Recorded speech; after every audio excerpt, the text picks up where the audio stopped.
Hello again, everyone, and welcome to Crooksville for tonight's high school football Muskingum Valley League clash between the Crooksville Ceramics and the Maysville Panthers. I'm Mark Wolf. We've got a fantastic game for you tonight. Maysville and Crooksville both 2-2 overall, but more importantly, 2-1 in the Muskingum Valley League. Early season matchup. It's the halfway point tonight, and this could determine an early season leader as far as the MVL standings are concerned. Joining me now, head coach of the Crooksville Ceramics, Craig Spring. Craig, this is another big game for you guys early in the season, and just seems like they keep coming one right after another. Well, we're lucky that we're in a position to be playing big games. We like to be in big games, and it just, we just can't wait to get enough of the big games. Maysville Panthers coming in also at 2-1, a six-way tie right now for first place in the MVL. The winner here tonight has got to be feeling pretty good about their chances the rest of the season. I would certainly think so, Mark. This will go a long way in determining how we're going to finish up, especially in the MVL, if not indeed in the playoffs. The first edition of the computer rankings came out this week. You guys were tied for 5th in your region. A very difficult region for you. Do you really think about that this early in the season, or do you try to put that on the back burner and worry about that later on? That certainly has to be on the back of our minds right now. This, we've got our hands full in the MVL every Friday night, and the computer points actually take care of themselves if we can take care of Friday nights as they come. You guys have put up some impressive numbers offensively and defensively all season long. A great running game as usual, but as we found out a couple of weeks ago, an impressive passing attack also. Well, we like to think that we're more diversified right now, but to be able to throw the ball well, you certainly have to run the ball, and we're going to try and establish a run right away tonight. What do you think it's going to take for you guys to beat the Maysville Panthers this evening? Well, we certainly can't do what we did last Friday night. We can't put the ball on the ground. We've got to be virtually error-free tonight to be able to have a chance to play with these people. Okay, Coach, thanks for joining us, and good luck against Maysville tonight.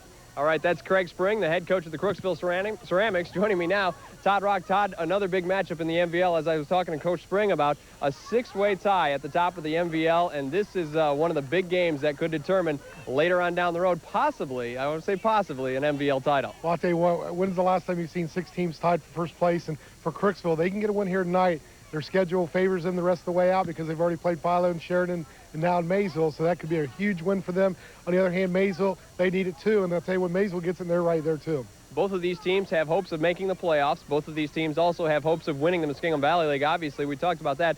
The playoff implications of this game, beating a team with a good record or that's going to finish with a good record, is very important for the playoffs. The loser here is behind the 8 ball. The winner sets in a great situation. So, well, I'll tell you, they're going to let it out on the line tonight, and whoever turns the ball over last is going to win the ball game. We've seen a lot of impressive things out of both of these teams. You and I had a chance to see the Crooksville Ceramics a couple of weeks ago. They've got a great running game, they've got a good passing game, and they've also got a solid defense. And when you have that many things working for you, you've really got to like their chances. I'll tell you what, they look great down here against Philo and struggled at Sheridan. Maysville's coming in with some young kids, with some veterans. McKay, boy, I'll tell you what, he's going to do a good job. And Crystal's going to have to stop some of those offensive weapons that Maysville has. And Maysville does have a couple of very, very good players on their football team. Just all around, this looks like this is going to be a fantastic football game. It's going to be a fun one to call, and I'll tell you, the fans are going to really enjoy themselves. All right, thanks, Todd. Coming up in just a minute, we'll hear from Coach Lonnie Moore of the Maysville Panthers.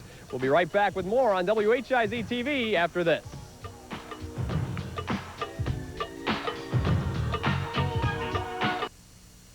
Welcome back to Crooksville for tonight's MVL showdown between the Crooksville Ceramics and the Maysville Panthers. And joining me now, the head coach of the Maysville Panthers, Lonnie Moore. Lonnie, another one of the big games early in the season for both you and the Crooksville Ceramics tonight. Yes, we've had a tough schedule here. We didn't realize we were going to be in such a dogfight early in the year, but this is always a great game. We love coming down here and playing, and Crooksville loves to play us, so this is going to be a great game. There's a six-way tie atop the Muskingum Valley League. All 6 of the teams that are tied are 2-1 as far as league play is concerned.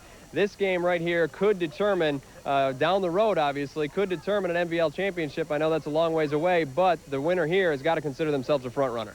Oh yeah, we think this is a very, very important game, and we've placed a lot of emphasis on it in practice all week. We want to win this game, and we think, this is a step towards winning the next 5 games. So this is a very, very important game for us. Now, Crooksville has an awful lot of offensive weapons. They can run the ball very well. They've developed a great passing attack also this season.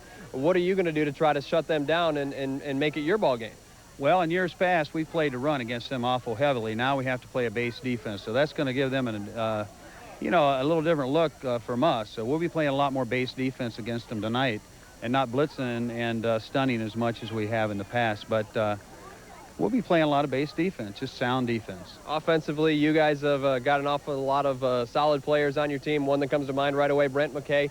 Can we expect to see him touching the ball a lot tonight? Brent's going to get the ball a lot tonight, but we want to get the ball to Chip Wilson and Josh Shipley, too. So we've got 3 solid backs there, and we want to keep him fresh. Shipley's coming off a little stinger. We don't know how long he's going to last. So we'll take a good look at him in the first quarter, and McKay will get the ball a lot. When it comes right down to it, what are going to be the maybe 1 or 2 keys to you guys beating Crooksville on their home field? We got to score. I think our defense can play with them, but we've got to put points up, and we're concerned about scoring. They have a really solid defense, and they always do. Tom Feld does a great job with their defense, and we're concerned about scoring on them. How difficult is it to play at this field in Crooksville? I know it's relatively close to Maysville, but it's still their home field. We seem to play pretty well down here. So I don't know. This is my home school and my hometown, so it's always a unique experience coming back here and seeing friends and relatives. And you know, I just hugged my aunt over there a little bit ago, so it's a unique experience for me. But we always seem to play pretty well on this field. All right, Coach, thanks for joining us. Good luck against Crooksville tonight. Thank you. All right, that's Lonnie Moore, the head coach of the Maysville Panthers. They're getting ready to take on the Crooksville Ceramics in an MVL showdown here in Crooksville. Should be a great game. Maysville versus Crooksville is next on WHIZ-TV.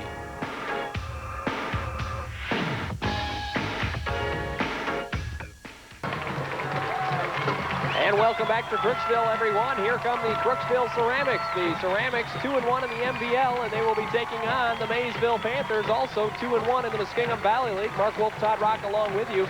And Todd, these two teams trying to get an early edge in the MVL race. It's halfway through the regular season. Hard to believe this is week 5 of the high school football season, but this is a very big game for both of these teams. I'll say just huge. The winner of this game, I really think, has a legitimate shot of winning the MVL. And if Crooksville comes out of here and win, I mean, they've already played Philo and Sheridan and Maysville, and I'll tell you what, you know, I think it's downhill from them after this game if they win this thing. I think their schedule favors them, although you can't take anybody lightly in the MVL. That's for sure, especially when you have 6 teams tied atop the league. As far as the league record is concerned, 6 teams at 2-1. There's only 1 team at 3-1 overall, and that's the Philo Electrics. Everybody else behind them is kind of jumbled in at the 2-2 mark, and then there's a couple, the bottom 4 teams in the league are 1-2 in the MVL, and or somewhere around there, and also 1-3 in league play, or 1-3 overall, I should say. But you know, when it comes right down to it, this has all the makings of a fantastic high school football team. You've got 2 high-powered offenses that can do an awful lot with the ball. You've also got 2 pretty good defenses, and when you put those 2 things together, one of those is going to have to budge. I expect a very exciting game. I'll tell you, and there's some playoff implications here big time. You know, I don't think either one of these teams can really afford to lose, you know, another game. You know, you never know what may happen. Crooksville being in the new region, you know, Coach Spring was telling us 5 teams made the playoffs out of that. That's unbelievable. Right. You know, Maysville, of course, you know, last year they came in with a good record, but just didn't have enough points to qualify.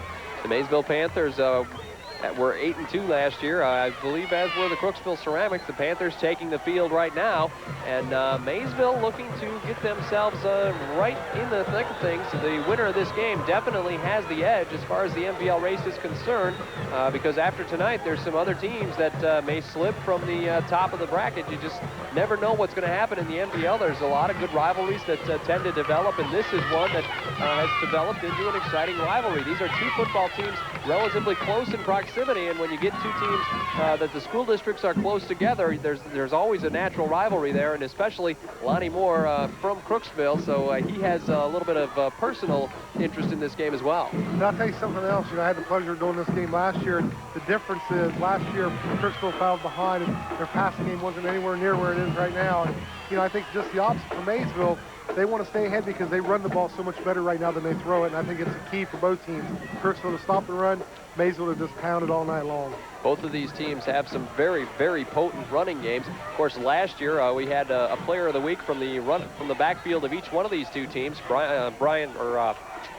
Chuck Blake was the player of the week last year from one of the football games, and Brent McKay was also a player of the week. I was saying Brian Gorby was the player of the week earlier this season when Crooksville really manhandled Philo earlier this year. You know, what Crooksville was able to do that game was get ahead early, and they didn't turn it over right away, and Philo did, and then Philo had to throw the ball, and we've seen the Crooksville defense just swarm all over the field. Well, you can see the teams lining up on the field. The Maysville Panthers will be kicking off and moving from right to left, and the Crooksville Ceramics will be receiving and moving from left to right.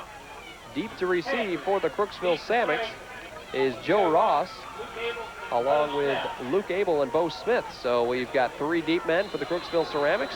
And the Maysville Panthers getting ready to kick it away, doing the kicking for the Maysville Panthers, number 61, Scott Snyder. The kick is away, and the 5th week of the high school football season is underway. The kick is taken by Joe Ross at the 15-yard line, up the middle. He's got some running room, and across the 35, brought down at about the 39-yard line. Scott Knapp in on the tackle. Josh Hartman, I'll tell you, that time came right up, and for Crooksville, they start in really good field position here right by their 40. Great field position to open the game for the Crooksville Ceramics. We mentioned this is a very potent offense. In the past, Crooksville has been traditionally a running football team, but they have developed a good passing attack with quarterback Brian Hartley, and he's as good as just about anyone around the league, I think. Chuck Blake and Bo Smith in the backfield. Hartley back to pass, looking downfield, looking deep for TJ Mumford, and he's got it at the 20. Mumford is going to be brought down from behind to the 5-yard line, and the tackle is going to be made by number 44. And that is Jason Gatewood for the Maysville Panthers, and what a big play that was. Crooksville starting on their own 38, taking it all the way down to the 7-yard line, where it'll be 1st and goal. Great concentration here on the passes. He fumbled it at first, was able to haul it in, and I'll tell you what a pass that time, right on the fingertips, and we'll see the receiver right here. He bobbles the ball, but great concentration and nice job, and they're down to inside the 5. 1st and goal. 55-yard pass completion, and the handoff goes to Blake to the left side and doesn't really have much room to run. He's brought down maybe a loss of about a yard on the carry. Chris Cohen on the tackle for the Maysville Panthers. Where they opened it up early, just like you said, that they can throw the ball so well this year. And what a nice looking pass that was on 1st down. And a great catch concentration-wise for TJ Mumford, because he bobbled that one a little bit, but still able to keep his focus and come down with that reception and bring it all the way down. 1st and goal, 2nd and goal now for the Crooksville Ceramics. They have the ball just outside the 6-yard line. Hartley will hand it off to Bo Smith. Smith trying to go up the middle. Looks like he got it inside the 5, down to about the 3.5, 4-yard line. And it'll be 3rd down and goal for the Ceramics. Nice penetration by Maysville, interior line that time. On 3rd and goal, maybe look for the option of having throw the ball into the end zone. Now, Mike Taylor, who usually is in the backfield for the Crooksville Ceramics, is standing on the sidelines, and Bo Smith is the tailback at this time. So it's Smith and Blake, along with Joe Ross as a wingback, and it goes up the middle. And that one will be just shy of the end zone. Looks like down to about the 1-yard line. And it'll be 4th and goal for the Crooksville Ceramics. They're going to take time out, make sure they have the right play called here on 4th and short. And if you're the Crooksville Ceramics, you really can't lose in this situation, getting down there that early. You want to get into the end zone, of course, but if you don't, it's not a disaster, because you pin Maysville deep in their own territory to get for their first possession. And if you're Maysville, you can stop them here, even though you get the ball to 1. It's got to be a big lift for your defense, and boy, it's going to be a big play real early in this ball game. No score between the Ceramics and the Panthers. A clash of 2 of the 6 teams in the MVL who are 2-1 in league play.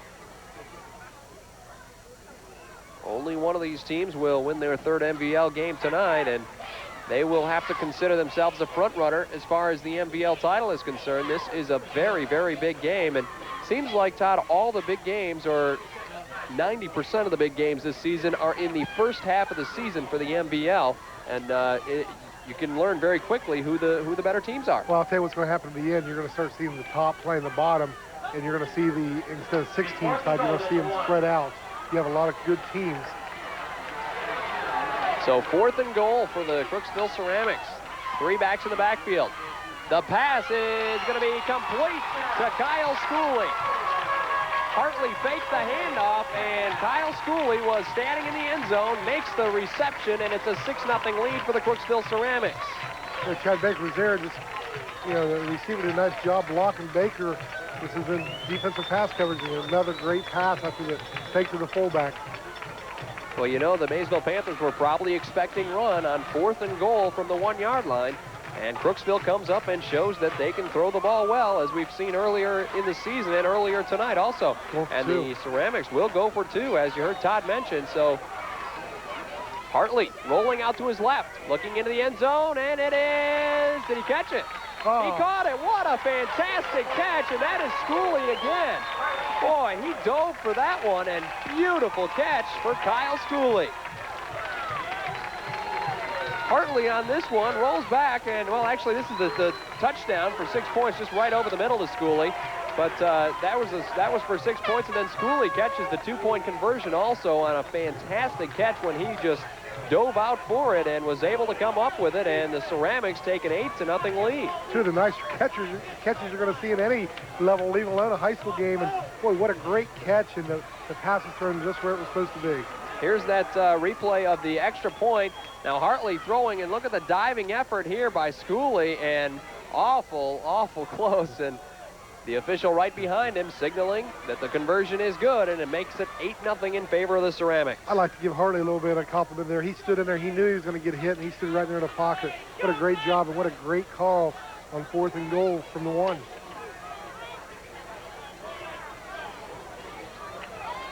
Brian Caton, kickoff, ready. So it's 8-0 in favor of the Crooksville Ceramics, and the Maysville Panthers will be receiving the kick.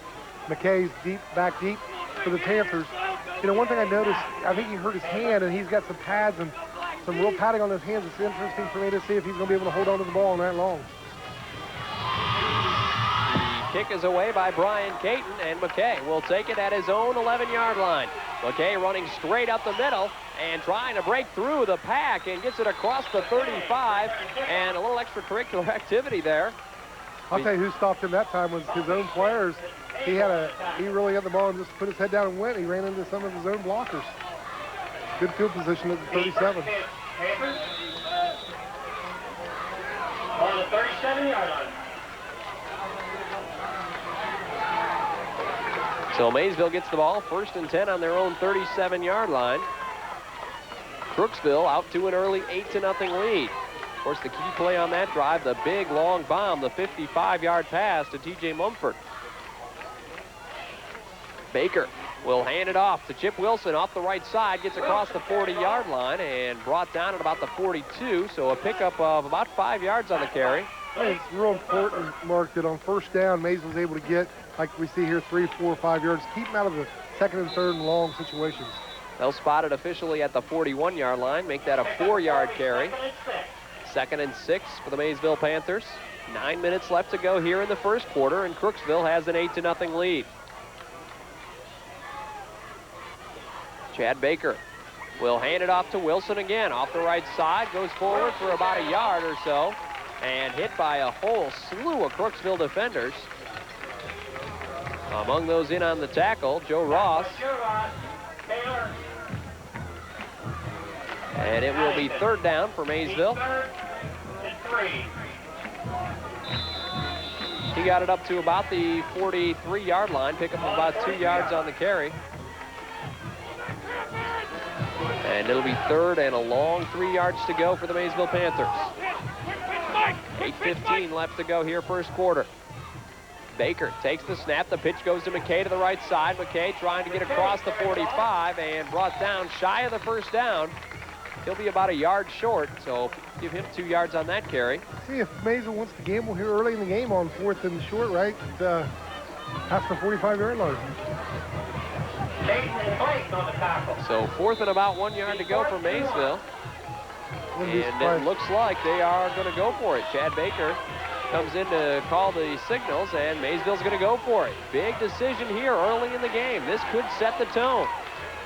4th and 1 for the Maysville Panthers. Baker's going to try to sneak it, and he didn't get it.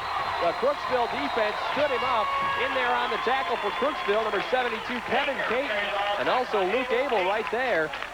Chuck Blake also in there, and they just stopped him. He had absolutely nowhere to go. He tried to sneak right behind the center, but he was hit right at the line of scrimmage, had nowhere to go, and that'll go over on down. Oh, they're going to bring out the sticks. I'll tell you, he got a great mark here, but I still think he's short. I don't think he gained anything at all. I didn't think that he got it, but this wait and see for the signal, and then no, he did not. So Crooksville will take it 1st and 10 in Maysville territory. And that's a big defensive stop there for the Maysville Panthers, or for the Crooksville Ceramics, I should say. See if Crooksville goes right up on top again. We've seen them do this against Philo. They got Philo down, buddy, and they got him down early. for Maysville. I think, this is a big defensive stand, although it's early in the game. And really, that Philo game was in a situation where Philo didn't really play particularly poorly, but they just got down early and could never overcome that deficit. 1st and 10 from the 47. Hartley back to pass again, looking to the right side, and it was tipped. And a nice defensive play there by Dale Rollison, number 45 of the Maysville Panthers. Knocked down by Ross. Hartley was looking to the right side the whole way, and Rollison just reaches both arms up, and he knocked that one right out of midair. So it'll be 2nd and 10 for the Crooksville Ceramics. Blake, the fullback, Bo Smith, the tailback. Hartley will hand it off to Smith. Smith goes off the left side, gets down inside the 45-yard line. He'll pick up about 2 yards on that carry, make it 3rd down and 8 yards to go for Crooksville.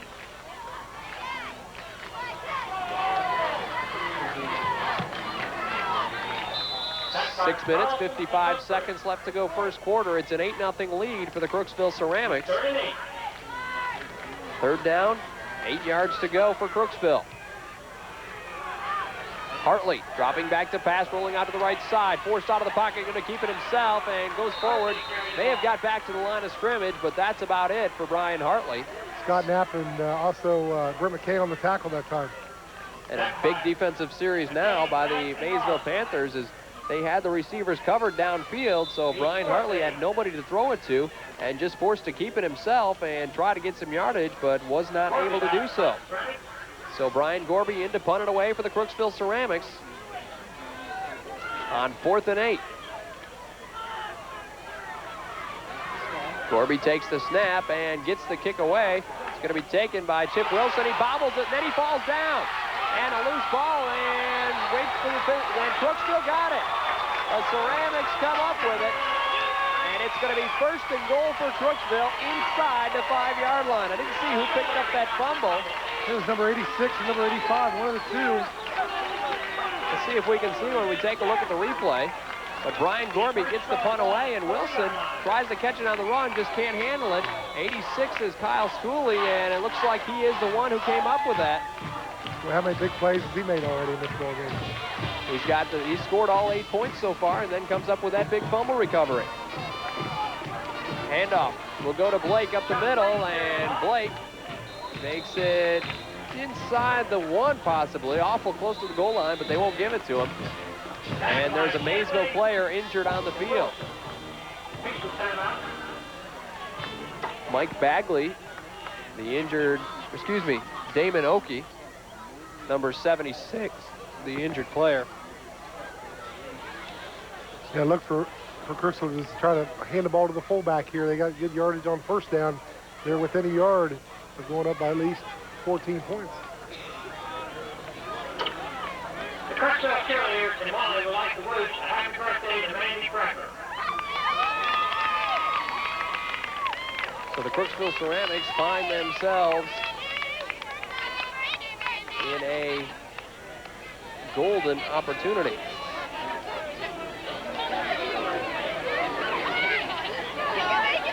That is Mandy in the center of that picture you see right there, and it is her birthday today. So happy birthday to Maysville and the Crooksville cheerleading squad. 5 minutes, 41 seconds left on the clock. The injured player is still on the field. And Crooksville finding themselves in a 2nd down and goal to go from just about the 1-yard line. Greg Spring trying to decide what to do with his offense to try to get the ball in the end zone. They tried a couple of times the first time they had the ball and ended up going to the air on 4th down. And let's take a break here with 5:41 left to go in the first quarter. The Crooksville Ceramics holding an 8-0 lead over the Maysville Panthers.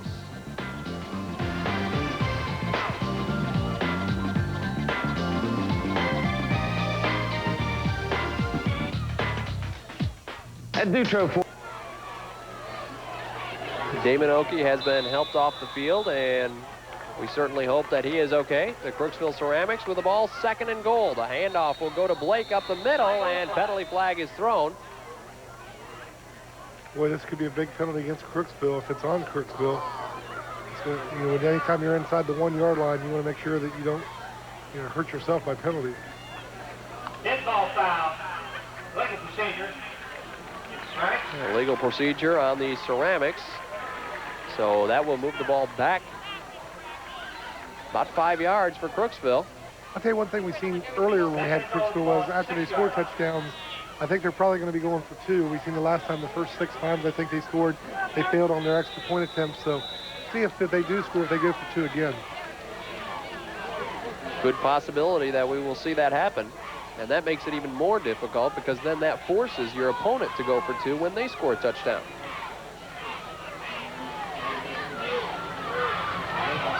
Hartley will hand it off to Bo Smith. Smith goes to the left side, gets inside the 5 yard line. Brought down at about the 3, so he'll pick up about 3 yards on that carry. And it'll be 3rd down and goal. Hartley handing it off, and Smith made it around 1 tackler, but just could not get past Jason Gatewood. Nice job there by Gatewood. He was the last one between him and the end zone. So 3rd and goal for the Ceramics. Clock at 4 minutes, 48 seconds, and running in the first quarter. Crooksville trying to add to their 8-0 lead. 3rd and goal. Hartley rolling out to pass, looking for Schooley in the end zone. Touchdown, Crooksville. Boy, nice job once again by the quarterback. I'll tell you, McKay leveled him, but he was able to get the throw off, and once again, it was right there on the money.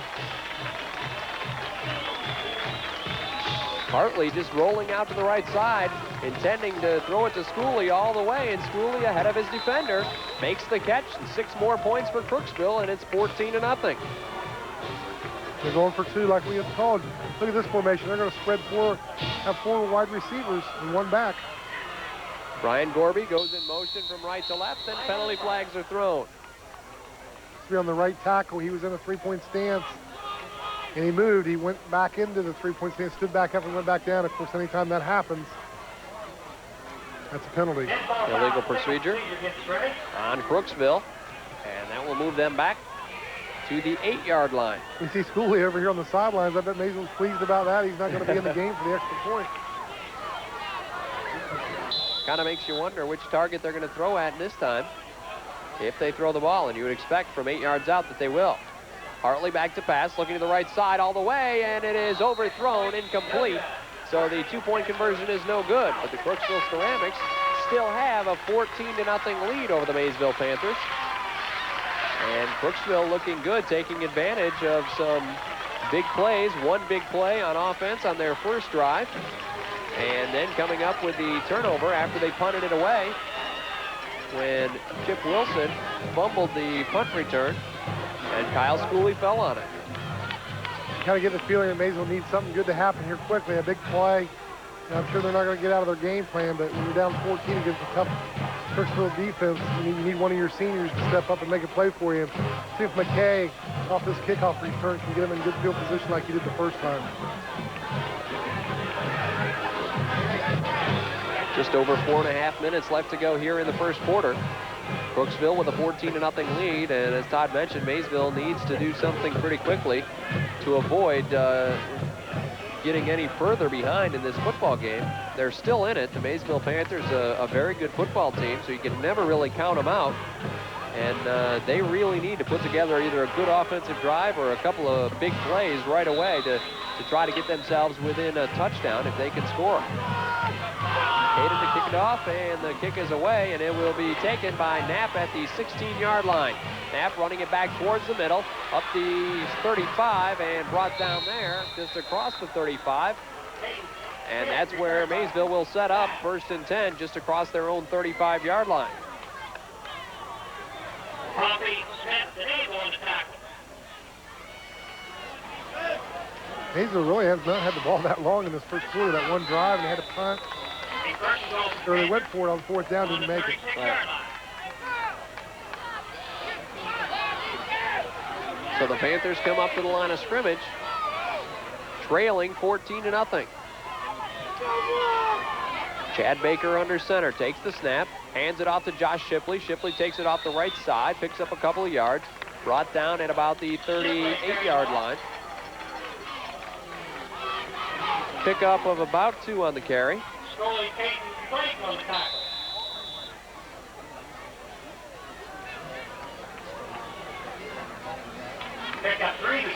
Give him 3 yards on the carry, make it 2nd and 7.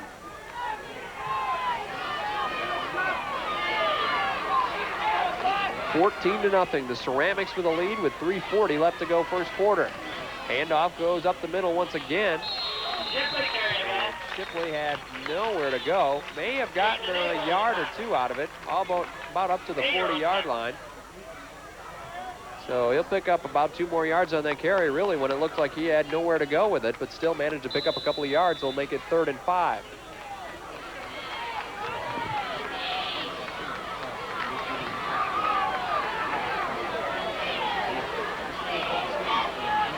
No big surprise to see Maysville running the ball and trying to pick up their yardage that way.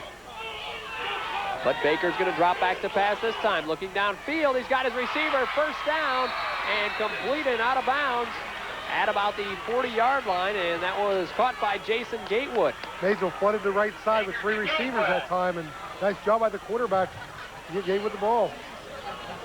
As we can see, there's 3 receivers, one short, one a little bit deeper, and then the deepest receiver. Nice catch. Goes out of bounds right around the 38-yard line.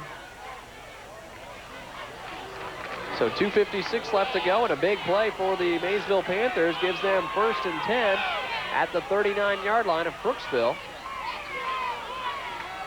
And Baker will pitch it to Shipley. Shipley taking it to the right side, trying to break through some tackles, and hit at the line of scrimmage, and doesn't look like he got much, if anything. We haven't talked much about the wide receiver, number 22, the Roof, 6'8" sophomore. Now we'll be calling that name, or you'll be calling that name a lot more once basketball season comes around. Yeah, you'll be kind of busy on Friday nights with basketball with your team.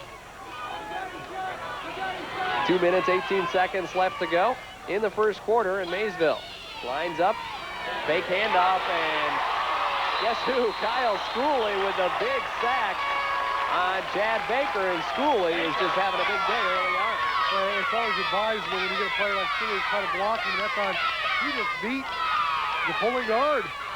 The guard can't get around there, and boy, I'll tell you what, he was coming in, and I'll tell you, he did a nice job. So it will be 3rd down and 15 yards to go after the loss of 5 on the carry for Chad Baker. That's for a screen here by Maysville, or a draw up the middle. Roop splits wide out to the left side. Baker will pitch it. It goes to Chip Wilson, trying to stay on his feet. Brought it down to the 41-yard line. And it's going to be 4th and long for Maysville.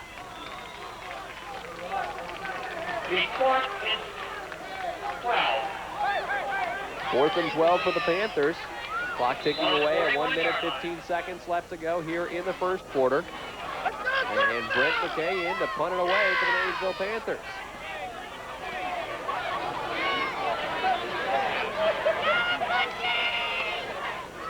And nobody is deep for the Crooksville Ceramics. McKay will punt it away, and it's going to hit at the 15, roll to the 10, the 5, and Chip Wilson does a nice job of stopping it from going into the end zone. And Brent McKay with a nice punt pins Crooksville deep in their own territory at about the 2-yard line. Although Maysville didn't score, I think at least now they have the field advantage in their favor. Now their defense has stepped up and make a play.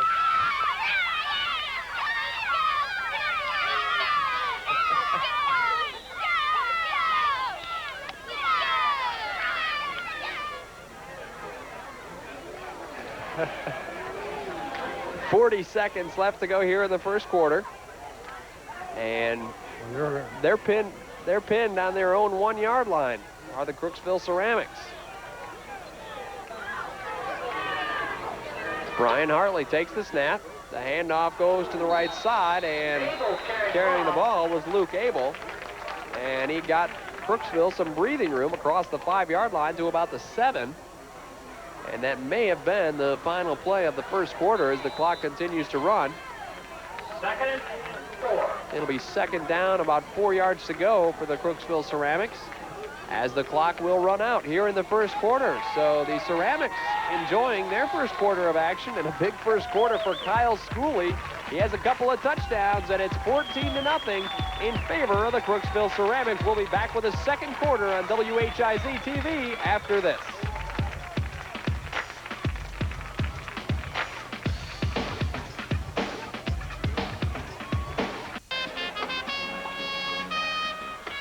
We are back in Crooksville to start the second quarter. We're 2nd and 3 for the Ceramics. The handoff goes up the middle to Luke Abel, and he gets it up to about the 15-yard line.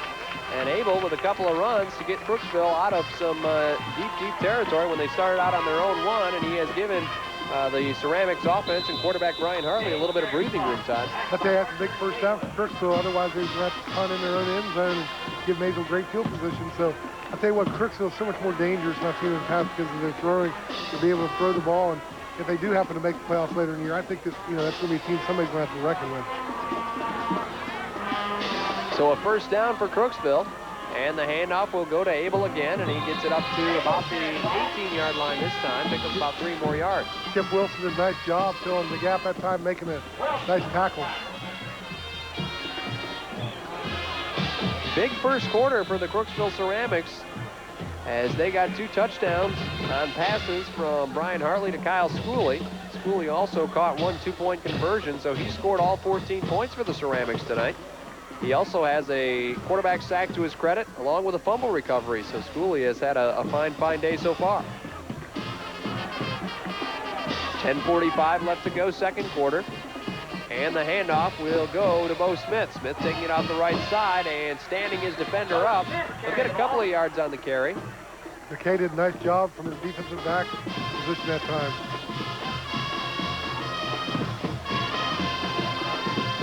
Let's see who's going to be stronger here. Both the back and the defensive back meet at the same time, and it's a standoff. And then when you get a little bit of help from your friends on the defensive side of things, it usually turns over in favor of the defense. So third down and about 3 yards to go now for Crooksville. They have the ball on their own 21-yard line. Hartley will hand it off to Luke Abel. He's got some running room. Up to the 40 or the 35, and a first down for Crooksville. Now Luke Abel is coming up with a few big runs here.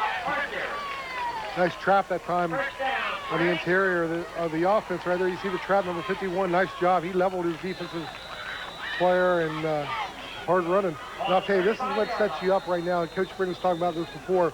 When you're able to run the ball, all of a sudden now you can, fake the handoff inside and throw the ball deep. And what Crooksville set Maysville up here to do that if they wish to do that.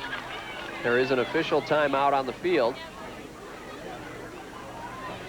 Crooksville has it 1st and 10. I think it's the old sideline warning to tell your players on the Maysville sideline to move back a little bit.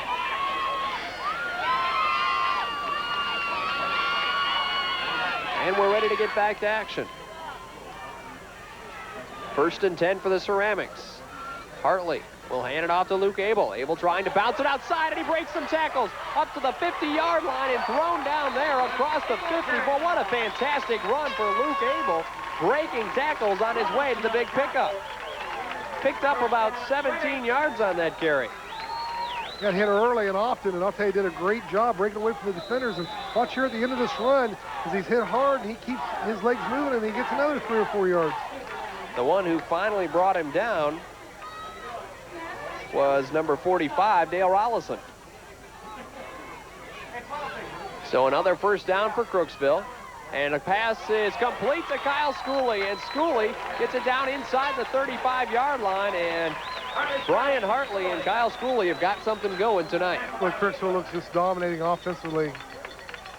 There we talked about the fake handoff on first down, just a little dump to the tight end.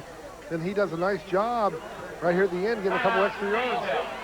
And a nice catch there by Schooley, too, to reach up and got it with his fingertips.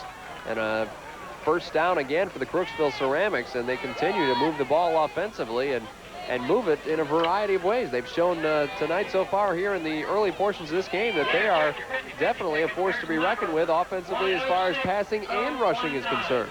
Hey, what makes it tough for your defense, Maysville coaching staff was talking about earlier, last year they could focus on the run. This year you can't do that because they're going to beat you with the pass. Definitely an added weapon to the Crooksville offense.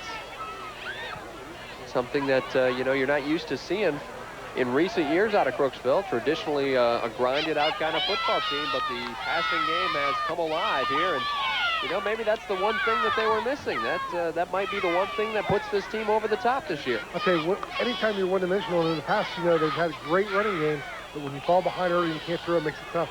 This year, I tell you what, they can come back. So 1st and 10 for the Ceramics. They have the ball on the 34-yard line of the Maysville Panthers, and Brian Hartley lines up with his backs in I formation. The pitch goes to Bo Smith. Smith taking it to the left side, a little bit of room, gets it inside the 30-yard line, and a nice pickup of about 5 yards on the carry for Bo Smith. Tackle by Cohen. Smith saw the opening and just hit it right there. And the one who brought him down finally was number 50, Chris Cohen. Well, anytime you get 5 yards on first down, it makes it so much easier play calling, because now you can do either. You can either throw the ball or run the ball. Good situation for Crooksville here.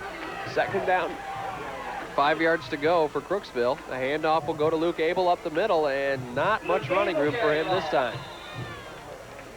Tackle by Cohen. Give him about another yard on that carry. See the linebacker filling here. Nice job on the inside by the inside linebacker that time. 3rd and 3. So 3rd and 3 for the Ceramics. 8 minutes, 8 seconds left to go here in the 2nd quarter. Crooksville with a 14-0 lead over the Maysville Panthers. Hartley takes the snap. He'll pitch to Bo Smith. Hit in the backfield, and I think that was Scott Knapp that got him. Boy, Knapp came from the outside in the cornerback position, did a great job. He beat the blocker over there. And now Crooksville's in a little decision-making on their own 31. Watch Knapp come hard here. Well, I'll tell you what, he went right after the legs, and that's a nice tackle by Knapp. Crooksville takes a timeout when they have it 4th down and 4 yards to go. Get your game ball, take it out. Ball is on the 31-yard line, 107. just outside the 30. And Crooksville, 656. actually a little bit more than 4 yards, it would appear, when you look at what compared to what the scoreboard says. But when you look at the yard markers, looks like it's more like 4th and about 6 yards to go. Now they changed the scoreboard, 4th and 6 for the Crooksville Ceramics. So they're going to apparently be going for it, though.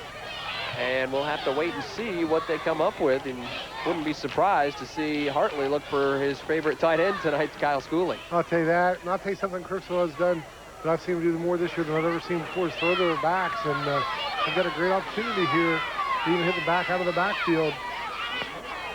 They definitely want to throw the ball where it's, the wide receivers have to know how far they need the first down, because it doesn't do any good to throw a 5-yard pass on 4th down when you need 6 or 7 for the first down. All right. 7:42 left to go here in the first half. And Crooksville with 4th and 6 ready to go for it. Maysville needing a big defensive stop here. They got to try to shut this team down and get their offense back on the field. Hartley back to pass, rolling to the right side, looking downfield, and it's going to be picked off. Picked off by Chip Wilson at the 25 and brought down at about the 27-yard line, but Chip Wilson comes up with the interception. It's going to be roughing the quarterback, and I'll tell you, that's a big call against Maysville. Watch, as the quarterback drops, he gets rid of the ball, and it looks like he's hit a little late here. Oh, yeah, good 2 steps late, and that's a big call against Maysville. So that will take away that interception, which would have given Maysville the football.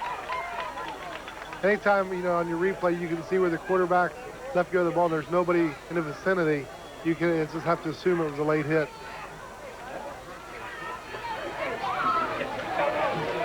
The officials talking things over, trying to figure out exactly where the ball is going to end up.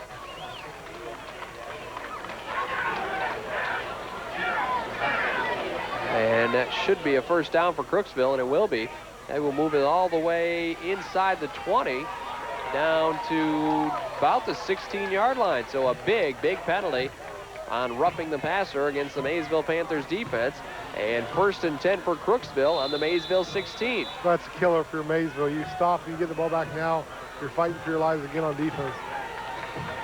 Hartley takes the snap, handoff, goes to Chuck Blake up the middle. Blake gets a couple of yards inside the 15-yard line. Brought it down at about the 14. Will make it 2nd and 8. Here's where Schooley really comes into effect as a tight end. Down around the end zone, he can do so many things. And we see 6'2", and I'll tell you the thing is, he's only a junior. They're going to have him back for another year. A number of these guys returning. Their quarterback, tailback. Right. Well, I'll tell you, they're going to be good down here for a couple more years. Hartley takes the snap, hands it off to Bo Smith. Smith going off the left side, gets it almost down to the 15-yard line, or down to the 10-yard line, I should say. Gets it well spotted at about the 11. Doug Archer came up and made that tackle as sophomore. Came back from his defensive back position. The was won by Brian Pontius. The game ball was won by Ron B. Third down for Crooksville. And about 5 yards to go, less than 5. 6:20 left to go here in the first quarter. Handoff goes to Blake, and Blake is a tough running back, and looks like he got enough for the first down. Awful close, though. Tough to tell from the angle that we see here. I think it's going to be just a little short on 4th down. I'll tell you what, Crooksville that time right up the middle to Blake. They're going to call another timeout, I think. They usually call timeout when it's a 4th down and a crucial call. It is going to be 4th down and 1 yard to go for Crooksville, and Ryan Hartley turns to the official and says we do want a timeout.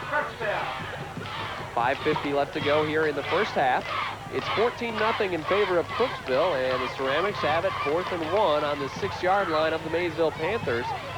And you talked about Kyle Schooley as a tight end when they have it deep in the red zone, and he's caught 2 short passes for touchdowns already here tonight, in addition to a 2-point conversion that he caught. So, not a big surprise if they decide to go to him, but they've also got the running backs to pick up short yardage. They may just give it to Blake here, but, up 14, you can do some things you usually don't want to do in close. I mean, when it's a 1-touchdown game, you're behind.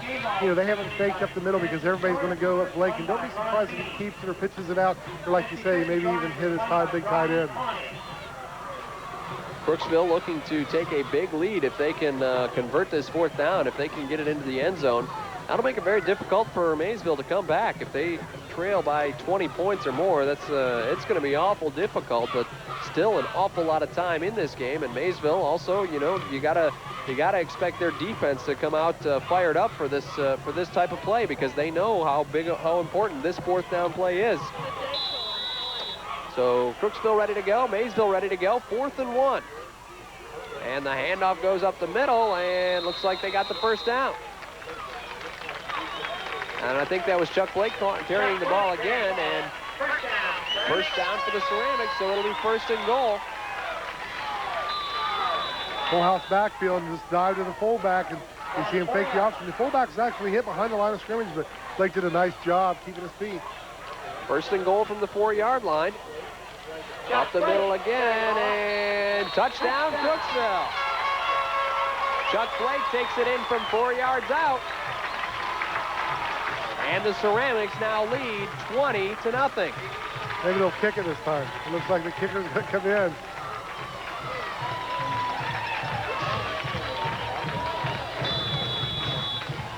I'm sure this is a part of the game that they've definitely been working on, and as you get farther on in the season, and if you do start targeting the playoffs, you always want to make sure that they're going to go for it again. The 2-point conversion, we've seen some players running in. That's how they send the kicker in. Gorby goes in motion from left to right. Hartley back to pass, looking to the right side for Gorby. He makes the catch, and the 2-point conversion is good. And it's 22-0 in favor of the Crooksville Ceramics. That time on the extra point, Crooksville caught Maysville in a bad situation. They didn't have enough defensive backs out to cover the receivers, and quarterback realized it and hit him right away. Now here it is. We see the mismatch out here. We only had 2 defensive backs and 3 receivers. Crooksville with a 22-0 lead now. And Maysville needs to come up with something very quickly. They've got to get some points on the board before halftime now to go in and feel like they still have a chance when the second half rolls around. If they can come up with a big play on this kickoff return, then that's what I think the Maysville Panthers are going to be looking for. Yeah, Maysville only has 1 first down compared to Crooksville's 8, and I'll tell you what, your defense has been on the field a long, long time if you're Maysville.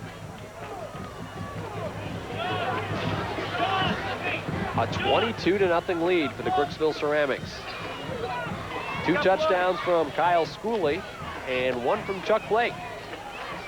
Crooksville's used their timeouts wisely on 4th down. They've just been in total control of this ball game, and like I said, Maysville has to have something positive happen here before halftime if they have any chance to come back. 5:26 left to go here in the first half, and Maysville will be receiving the kick. Brent McKay is the deep man. The kick is away, and McKay will take it at about his own 10-yard line, up to the 15, the 25, the 30, trying to break through some tackles, and McKay fumbles the ball, but it's picked up. It's picked up, and I think that's Chip Wilson, and Wilson's going to take it all the way for a touchdown for Maysville.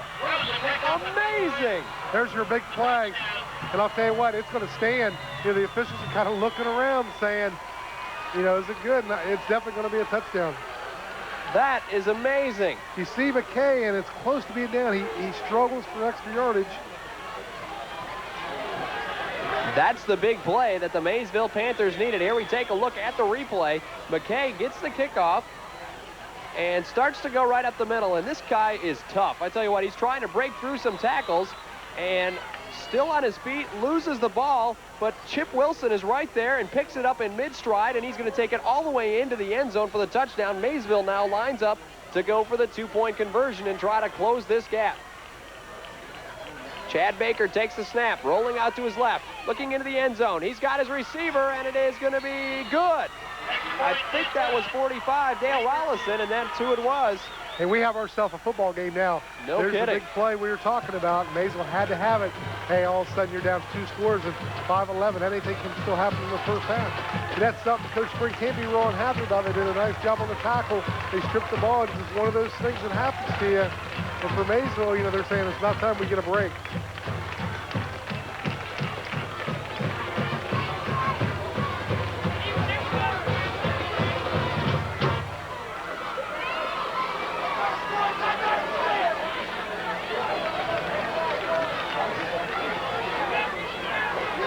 Once again, we see McKay coming right up the middle, and well, like you said, Mark, he's a tough kid. He runs hard, and all of a sudden you see a defender try to strip the ball, and there's lays the ball. And I'll tell you what, once he gets the ball, there's nobody going to catch him. What a great play by Chip Wilson to have the presence of mind to pick that up in mid-stride and realize that he's got nothing but end zone in front of him.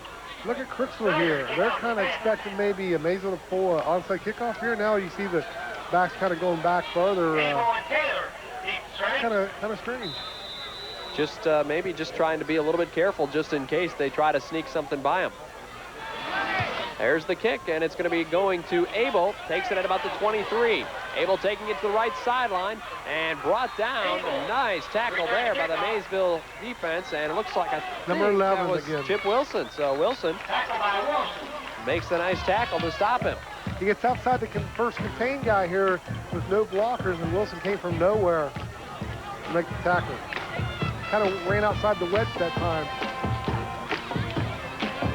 And Wilson reaches up, grabs him by the back of the shoulder pads, and says, "You're not going anywhere, mister." See if Crooksville responds here. If they can score, puts Maysville in that same situation. You know, down 3 again. So big possession for both teams. At the same time, Maysville's confidence has all of a sudden shot right up. They're right back in this game. And if they can come up with a turnover or a big defensive stop, then they're going to be in good shape. Chuck Blake carries the ball, takes it forward for a couple of yards. And one thing we may want to remember, Crooksville's out of their timeouts now. Maysville still has theirs if we get down in that situation before halftime. The Maysville defense definitely wanting to step up big right now. Second down, 8 yards to go for Crooksville. It's 22-8 now in favor of Crooksville, and you can't talk about how big of a play that was when McKay fumbled the ball, and you almost expected it to go into Crooksville's hands, but Chip Wilson right there to pick it up and take it all the way into the end zone, and a big play for Maysville. Boy, that's the second time the Crooksville offensive tackle has jumped off sides, and Coach Spring, he's not happy about that. We'll take a break. 22-8 in favor of the Crooksville Ceramics.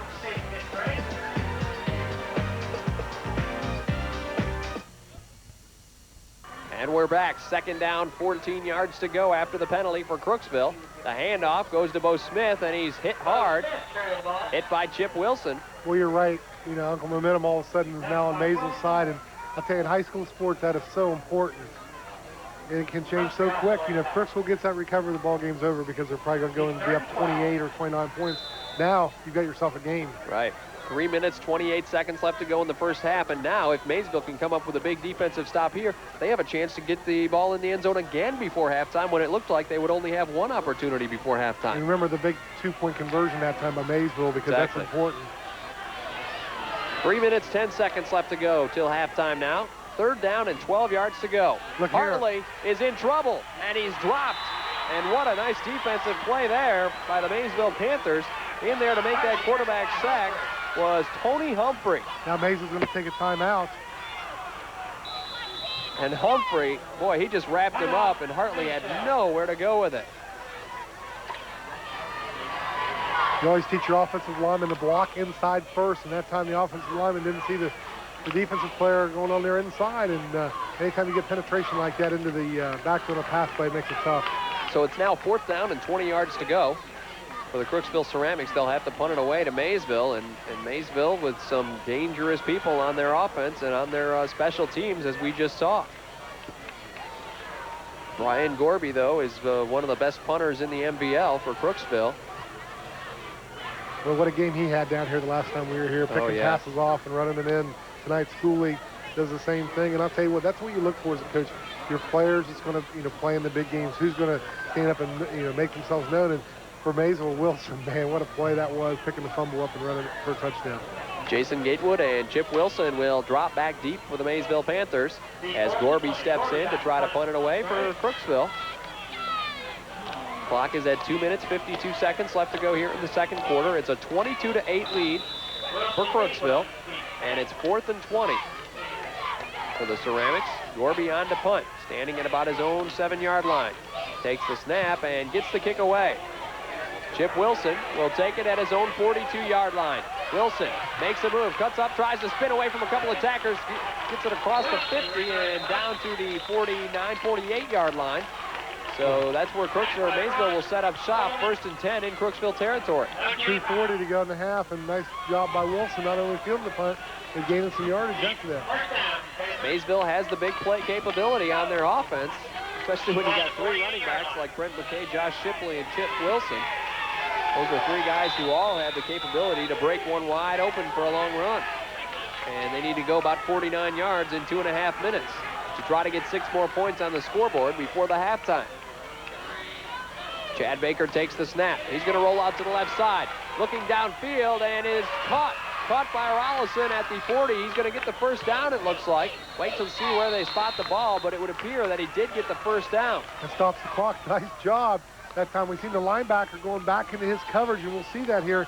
Looked like he had a chance to pick it off, and all of a sudden the receiver did a great job coming back to the ball. I almost thought it was intended for Jason Gatewood, the way the ball was thrown, because Gatewood's just a little bit further down, but Rollison really was there, and actually you look at the replay, and it does look like Rollison was the intended receiver. So either way, though, 1st down for Maysville, and they're moving the ball inside the 40-yard line. Baker takes the snap, pitches it to McKay. McKay with some running room and a big pickup for Brent McKay.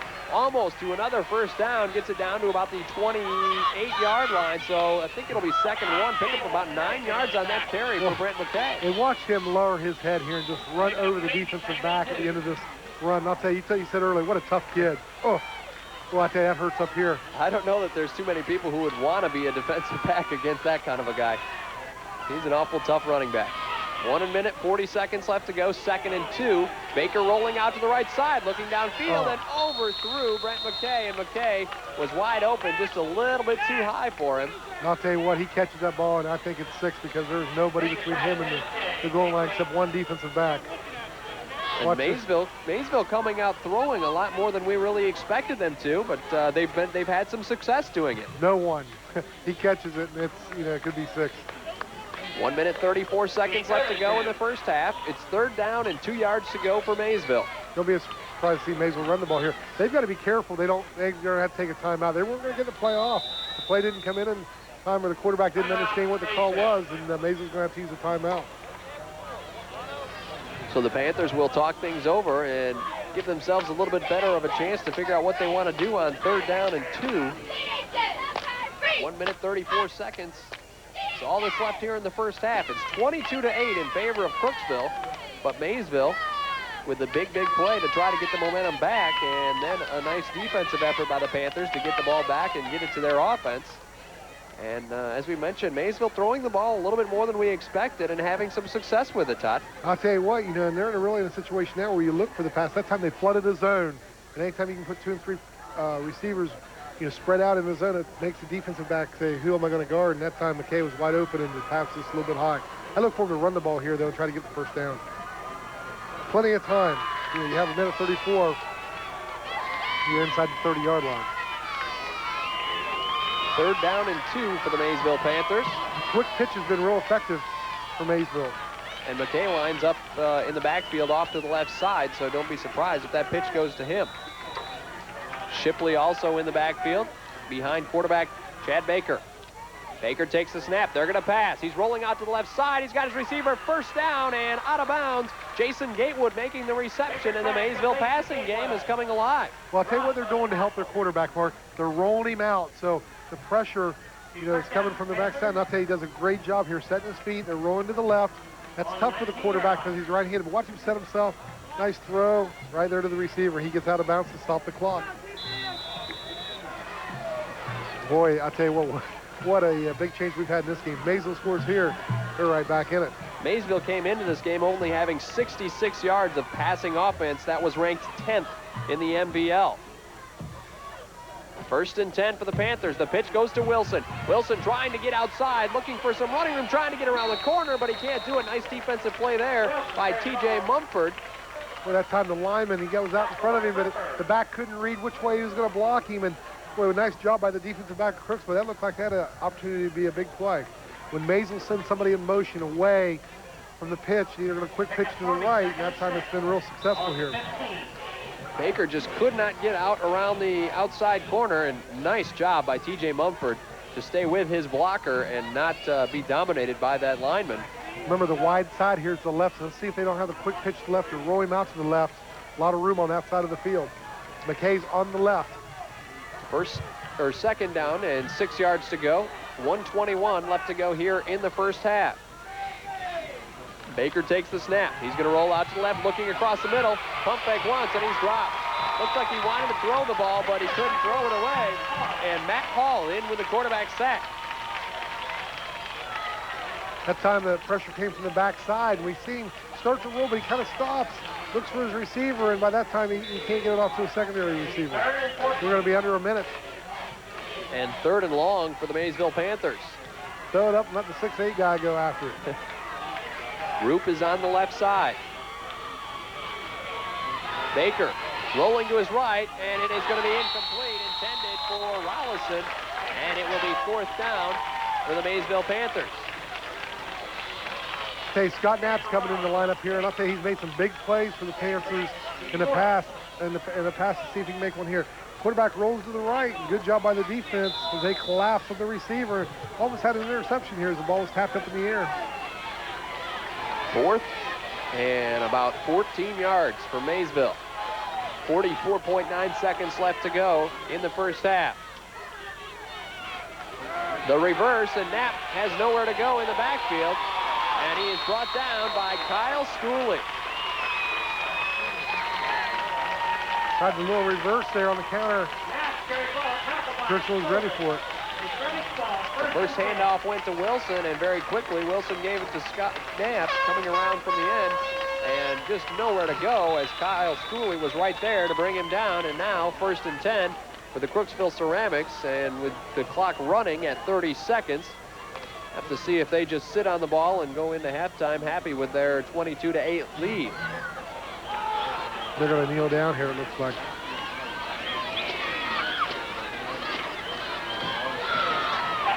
Hartley takes the snap and does kneel down, and that will be the final play of the first half. The clock ticks away, and the Crooksville Ceramics have themselves a 22-8 lead. We've still got a lot of time left, a lot of good football action coming your way here on WHIZ. 22-8, the Ceramics leading the Maysville Panthers.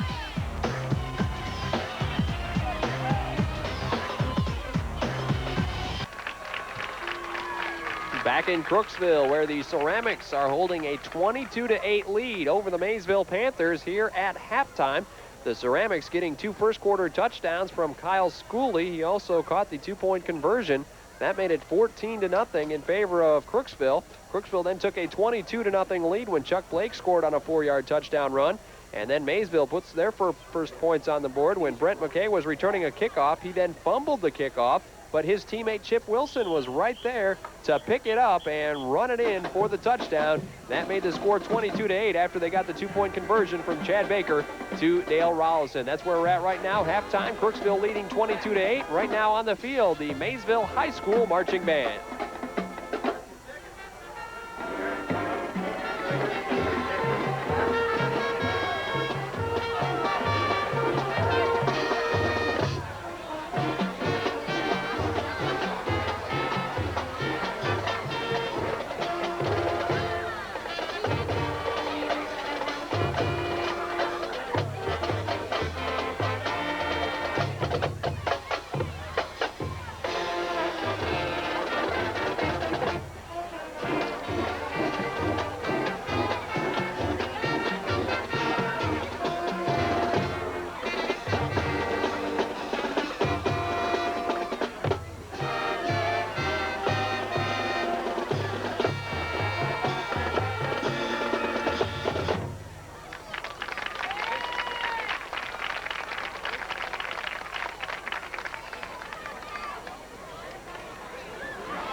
Ladies and gentlemen, the pride of Maysville, the Maysville High School Marching Band.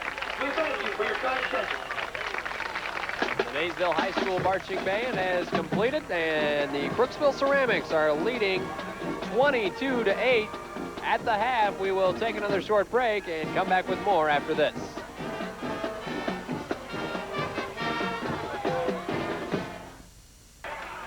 Tonight, the band will start with... Well, you had your chance to see the Maysville High School Marching Band, and now it is the Crooksville High School Marching Band's turn. It's halftime here between the Ceramics and the Panthers. Crooksville owning a 22-8 lead over Maysville. Still an awful lot of football coming your way, but first, the Crooksville High School Marching Band takes the field to entertain all of us.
high school marching band, and they are enjoying their high school football team, who has a 22-8 lead over the Maysville Panthers. We'll take another break and be back with second half action on WHIZ TV after this. Back ready for the second half between Crooksville and Maysville. Maysville will be receiving the kickoff, and McKay will take it at his own 15. McKay will run right up the middle looking for an opening, and he finds one, but gets tripped up. Makes it all the way up to about the 38-yard line, though, and McKay with a nice run back there, and if he could have stayed on his feet, he was just about ready to break that one. Well, I'll tell you what, big players make big plays, and this is awful close to a big play. One of his own linemen here actually, runs into him right about right here. He hits one of his own linemen right there, or he could have went a long way. Yeah. So Maysville with the ball, 1st and 10 on their own 38-yard line. Chad Baker lines up under center. I formation, he fumbles the snap and tries to pick it right back up, and he's hit hard there. Matt Hall in on that tackle.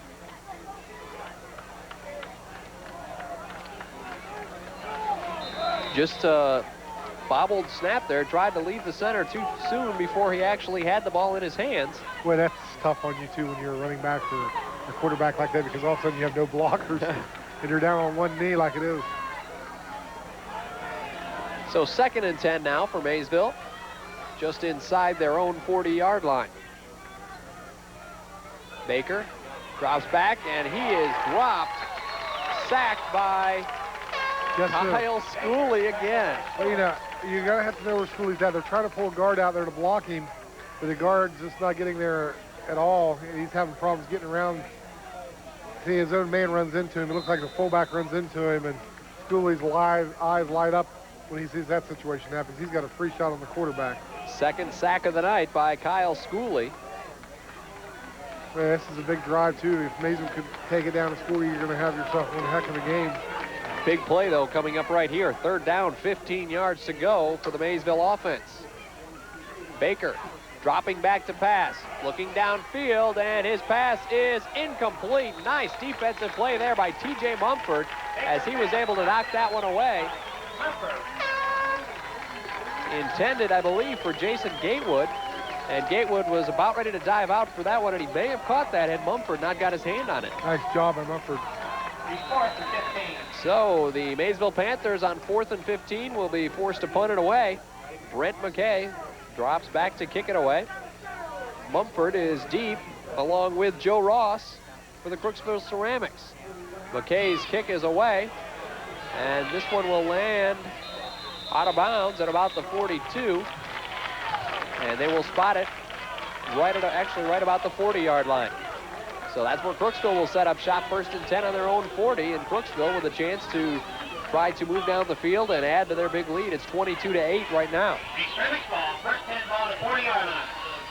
Yeah, what a difference it's going to make which team scores first. If Crooksville scores first in the second half, the game, I think, is basically over. If Maysville can score, and all of a sudden you have a 1-touchdown difference. Big momentum time right now. Maysville still very much in this football game. If they can come up with a big defensive stop, or if they can come up with a turnover, they'll be in good shape. Bo Smith takes the handoff, breaking tackles, gets the 1st down across the 50-yard line, and a pickup of about 11 yards for Bo Smith on that carry. He runs hard. First guy who really brings him down, and we'll see that right here. Smith took the handoff and right up the middle. Both hands on the ball. That's what you like to see out of a running back when he's coming right out of the backfield and going right through the line of scrimmage. You like to see him cover that ball so that it doesn't get stripped away. And he just ran right up there for a pickup of about 11 yards down to the 49-yard line of the Maysville Panthers, where it's 1st and 10 for Crooksville again. Bo Smith gets the handoff, and he'll take this one down almost to the 45-yard line. We see Maysville that time bring McKay from his quarterback spot clear in, and from his linebacker clear in over the nose, and he had penetration and messed up the play. 9 minutes, 27 seconds left to go, 3rd quarter. 22-8, the Crooksville Ceramics with the lead. They got out to a 22-0 lead. Maysville then scored on a kickoff return when Brent McKay fumbled it, and Chip Wilson, his teammate, picked it up and ran it in for the touchdown. Hartley hands it off to Chuck Blake. Blake goes to the left side, gets inside the 45-yard line, and down to about the 44. Pickup of about 2 yards on the carry for Chuck Blake. And it'll be third down. Third down and about 5 yards to go for Crooksville.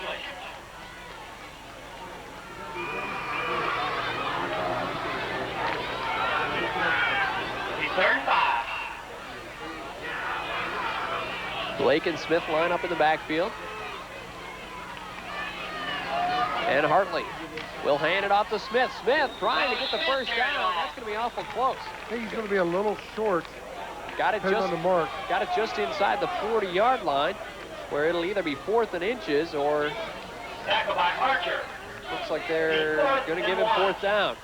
Try to get that one. Tried to stay on his feet as long as he could, but the last one there to make the tackle was Doug Archer. Brought him down. Usually on 4th down, Crooksville takes a timeout, and they're going to need one right here. And the Crooksville fans were just chanting, go, go. They want them to go for the first down on 4th and inches, and Crooksville will take that timeout. 8 minutes, 1 second left to go here in the third quarter. Ceramics with a 22-8 lead. And Todd, they really don't have anything to lose by going for this 4th down right now, because even if they don't get it, they still have a 2-touchdown lead over Maysville, and Maysville has the ball in their own territory. It's going to be right around their own 40-yard line if Crooksville doesn't get it. But if Crooksville does get it, that gives them that much better of a chance to try to put this game away with another touchdown. So that it takes time off the clock if they do make it. You know, you're down to 8:01.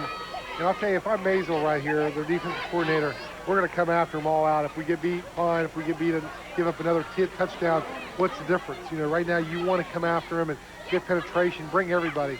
You know, move McKay inside and some of the linebackers up and just, you know, come. If they throw the ball, you're going to get beat. But hey, in this situation, you can't let them eat up the clock, and Crooksville does a great job doing that when they get ahead in the game. And you know, as far as Crooksville is concerned, halftime couldn't have come at a better time, because Maysville was starting to get the momentum to turn in their favor a little bit, especially after that big kickoff return, which ended up in a touchdown. And right then, the halftime kind of can slow that momentum down a little bit, and Crooksville now has a chance to try to take it back and turn the momentum back in their favor if they can get the first down here. But Maysville, on the other hand, if they stop them on 4th and inches, it's going to be a big, big play for them mentally. It'll be one of Maysville's seniors. I guarantee you it's going to make a big play if that happens right here. 4th and inches. Hartley lines up under center. Trying to draw Maysville off the sides with this hard count. He gives it up the middle, and I think it was Chuck Blake carrying the ball, and it looks like he got the first down. Yep, it's not going to be close where they're marking the ball here. And it is a first down for the Crooksville Ceramics. Hey, I'll tell you what, that's a reflection of both coaches there. They went on the second count. You know, the defense does a great job not reacting to the voice. The offense does a great job showing discipline, knowing that it's on 2. I think that's one of the hardest things, to get all 11 guys on the same page. So 1st and 10 for the Ceramics on the 38-yard line of the Maysville Panthers. Hartley dropping back to pass, looking downfield. He's got his receiver incomplete. He underthrew it. The intended receiver is Scott Houck. Boy, I'll tell you, the only thing prevented that was Scott Knapp and McKay getting in on the quarterback. We'll see it from the backside. He has to throw the ball earlier than what he wanted to, or it's a touchdown. He was good 5 yards behind the defender. Houck got himself open, but the throw was a little bit behind because of the good pressure on the quarterback by the Maysville defense. And Crooksville has it now 2nd and 10 from the 38-yard line. 7:37 left to go here in the third quarter. Hartley takes the snap. The handoff goes to Bo Smith. Got some running room to the right side to the 30. Stiff arm to the 25, the 20. Bo Smith to the 10-yard line, the 5. Cuts back. Touchdown, Crooksville. Boy, what a run. He showed a great stiff arm there, too. Nice job by the tailback. What a fantastic run by Bo Smith. He got outside the containment here. Once he gets outside, shows a great stiff arm right here on the defender to get around him. Right there, uses the hand right to the face mask. Watch this little cut here back in the middle of the field. And this is the one guy that you thought would have had a chance to get him, Chip Wilson, but he cuts right back and didn't see who the other defender who got the last hand on him was. Almost fumbled the ball when he cut awful back. Close. Going for 2. Ceramics line up for 2. Hartley dropping back to pass, looking to the right side, looking for Brian Gorber. He's got him. The 2-point conversion is good, and it's now going to be 30-8 in favor of the Crooksville Ceramics. Crooksville Ceramics, like St. built on a I can't remember a Crooksville team that's been able to throw the ball as effective as this Crooksville team, and Hartley, the quarterback, just does a nice job. I'll tell you what, this makes them, it's going to make them hard to beat. They get down playing their own side of school, and I'll tell you, they're really going to be tough. Bo Smith in that last play has just doubled his rushing yards for the night. That would put him at about 76 yards rushing. Quick math there. Bo Smith having a fine night and a nice run there. That was just a fantastic run by Bo Smith. When he got outside, the stiff arm and the cutback, that's just a big-time play by a good football player. And he's only a junior also, so another one of those many talented players for Crooksville. It's going to be back next year. I'll tell you what a difference it makes when Crooksville plays at home. You know, Maysville's had some success here, but not tonight. So 30-8 in favor of the Crooksville Ceramics. The kickoff is on the way, and McKay takes it at his own 20-yard line, trying to get behind a blocker, gets across the 35, and brought down at about the 38 or 39-yard line. Wait for the spot of the ball, but it'll be 1st and 10 for Maysville in their own territory. Watch the wedge form in front of McKay here. He does a nice job waiting for something to develop. You'll see him kind of hesitate right here. Lets his blockers get up ahead of him, and then he puts his head down and gets back to the 35. So 1st and 10 for Maysville on their own 39-yard line. Baker takes the snap. The pitch goes to McKay. McKay to the right side, puts his head down and picks up a couple of yards across the 40 to about the 41, 42 maybe. Pickup of about 3 yards on the carry for Brent McKay, and it'll be 2nd and 7. Pickup 3, 2nd and 7. Maysville needs to put together a solid drive right here, trailing 30-8 with 6:30 left to go here in the 3rd quarter. Baker takes the snap, hands it off up the middle to Shipley, trying to break some tackles across the 45 and brought down there for a couple of yards. And it'll be 3rd down and about 4 to go for Maysville. They're in a position here where this may be 4 down territory already if you're at midfield. You know, Todd, maybe Crooksville's play has something to do with the TV cameras showing up, because we expected a real close game between they and Crooksville, or between they and Philo, and they beat them 37-7, and now they have a 30-8 lead over Maysville. So these guys just big-time players, I guess. Wilson takes it to the right side and gets the 1st down for Maysville up to about the 50-yard line. And I talked to Coach Spring before. I said, hey, if we're going to keep coming down here, you're going to play like this. I want one of those coaches shirts you have. He kind of laughed. 1st down, Panthers. Quick pitch once again. Been kind of successful for Maysville. Once again, he gets 1st down. Good job by the offensive lineman that time as he pulled. Clock running at 5:34 left to go in the 3rd quarter. 1st and 10 for Maysville from midfield. Handoff goes to Shipley. He's hit right at the line of scrimmage, but able to fight his way forward. Probably picked up about a yard on that carry. Tackled by Matt Hall. Matt Hall in on the tackle for the Crooksville Ceramics.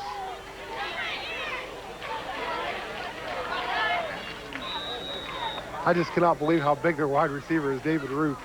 Say what, 6'8", I'll guarantee it. Coach Ryder sits up there and says, you go out and you make your block and make sure you don't get hurt. All the talent he has down there at Maysville, I'll tell you what, he's stocked for years. That Maysville basketball team looks like they're going to be tough again this season, too.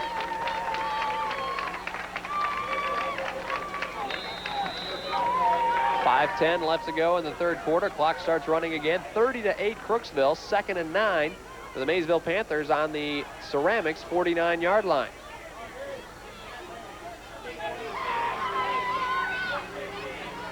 Baker takes the snap, drops back to pass.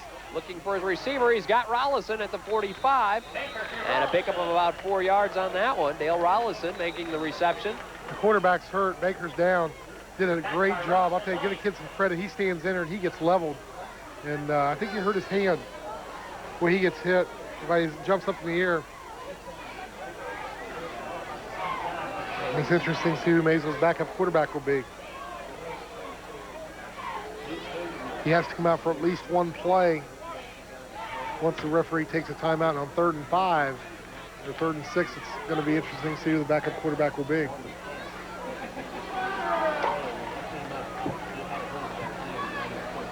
I tell you, that's one position in high school football, boy, you hate to see your quarterback goes down because you get so many reps in practice. You know, your second-team quarterback, he gets some reps, but not nearly as much as his first string. It looks like number 5 for Maysville. Sophomore Doug Archer looking like he's heading to talk to the coaches and make his way out to the field very shortly.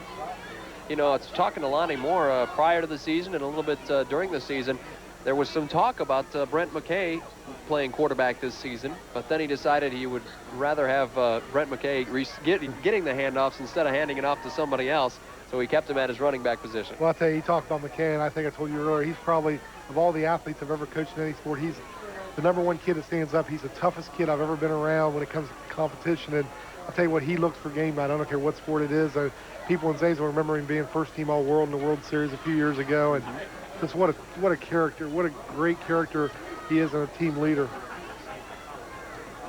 Chad Baker still being checked out by the Maysville trainers, and he is going to walk off the field. And I know Maysville certainly hopes that he is able to come back soon. You know, we talk a lot about NVL football. Boy, wasn't it nice last week, Mark, to see Justin McClintock make his return? Oh yeah. You know, come so close. That car accident life-flighted him, and he's another tough kid that we've coached before. And hey, I was just glad to see him back, and I know you were too. No doubt about that. Doug Archer comes in to take over the quarterbacking position for the Maysville Panthers. 4:25 left to go here in the 3rd quarter. 3rd and 5, and penalty flag is thrown. I'm not sure if they may pick this one up. I'll tell you what happened. The back moved, but he can get reset. That's what the officials coming into time here in the background, and see if they're going to maybe notice somebody else moving here. But it looked like the back was the one that moved. They're going to call offside. So that will move it back 5 more yards and make it 3rd and 10. That's what you don't want when you have a sophomore quarterback coming in. You want to get a penalty right off the bat. That's always tough, coming in and making his first play. 3rd and 10. And Archer lines up under center for the first time tonight. Takes the snap, dropping back. He's in trouble, throws it up, and it is picked off. What a fantastic catch by Scott Houck. Houck going to the right side to 40 to 35. He's trying to get it to the end zone. Houck's going to go for a touchdown. Oh, what a run after the interception. I'll tell you what, he put his head down, made a cut. The quarterback was hit when he threw the ball, and it kind of floated up in the air, and all the way Crooksville that time on the return, and all of a sudden this game kind of got out of hand. 36-8 now, and what a fantastic catch this is by Scott Houck. He makes the catch with one hand. Archer throwing it up, and look at that grab. Watch this run.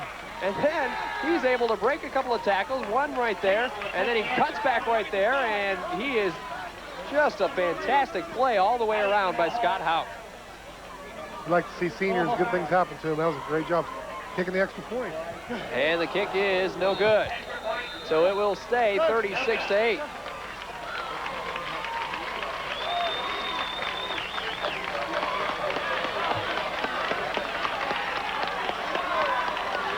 The Ceramics taking charge and threatening to take charge of the MVL also. I can't figure this MVL out. You know, Sheridan goes to Philo, and Philo wins, and Philo comes down here and gets blown out. Then Crooksville goes to Sheridan, and it's a blowout. And now Maysville comes back down here. You know, you talk about home field advantage. Ooh. 36-8 in favor of the Crooksville Ceramics. Just a great all-around football game by Crooksville tonight. I mean, they have done everything right. Tell you what, I can't imagine, you know, very many Crooksville teams in the past being this balanced and this good. You know, I remember when there's been playoff games down here at Crooksville before, this place buzzing. I'll tell you what, if Crooksville does make it, I know it's still 5 weeks away, but I like their chances now. I'll tell you, I'd hate to be the team that plays them in the first round.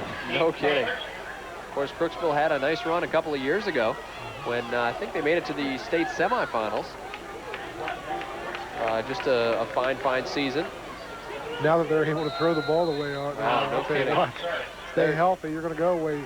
They're definitely a team to be reckoned with, and solidifying a shot at making the playoffs. Scott Knapp takes the kickoff at about the 23-yard line for Maysville, running it upfield, and it's going to be brought down right around the 40-yard line, where Maysville will set up 1st and 10. Maysville's return man done a great job. Every time they take the ball, it's at the 40-yard line or the 35-yard line. And now you play with character, you play with pride. And I know Maysville's coaching staff, and they do a great job. And these kids will still play hard. They've turned this program around the last few years down at Maysville. And tell you what, anywhere they play, all of a sudden you have to prepare for them every week now. Bonnie Moore has done a fine job with the Maysville Panther program. And Chad Baker is back in at quarterback for Maysville, so you know they've got to be pretty pleased about that he was not real seriously injured. The handoff goes to Chip Wilson, running straight ahead, and a big pickup for Wilson. He'll pick up about 6 yards on that carry. Wilson's another tough running back for Maysville. And I'll tell you what, we just talked about, look how hard he runs here. You know, you're down 28 points, but it doesn't make any difference to Wilson. He runs hard. I think sometimes you can learn more about your players when you're behind and things aren't going, you know, a little adversity, because every team goes through it. And, you know, when your kids bounce back, that's what makes you feel good as a coach. Less than 3 minutes to go here in the third quarter. 36-8 in favor of Crooksville. The handoff goes to Chip Wilson. He's got the first down across the 50 and down to the 45-yard line.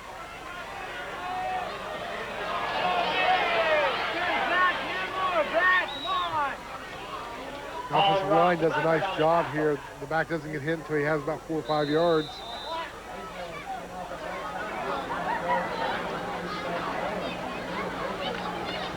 .233 left to go in the third quarter. Maysville lining up 1st and 10 on the 46-yard line.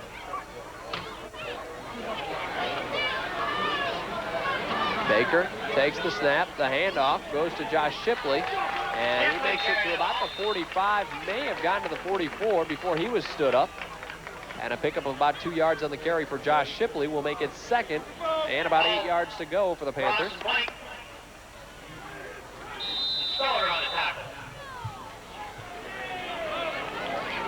Maysville starting to put together a drive and moving the ball down the field. Trying to put some more points up on the board, trailing 36-8.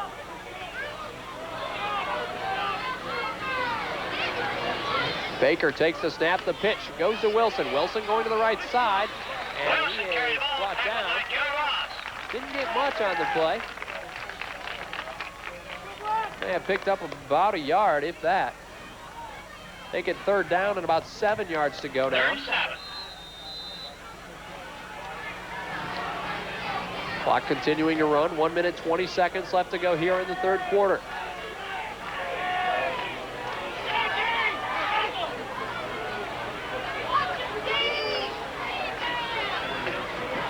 Baker takes the snap. He's going to drop back to pass, rolling out to the left side, looking downfield. He's got a receiver. It's caught and brought down to the 20-yard line, making that reception Jason Gatewood. Tell you what, when Baker gets time, I'll tell you what, he does a nice job that time the offensive line protecting him well. Baker just rolls out to the left side, and Gatewood is open out there at about the 27, makes it down to the 20-yard line before he is brought down by Scott Howe. So 1st and 10 for the Panthers on the 20-yard line of the Ceramics. Maysville threatening to put some more points up.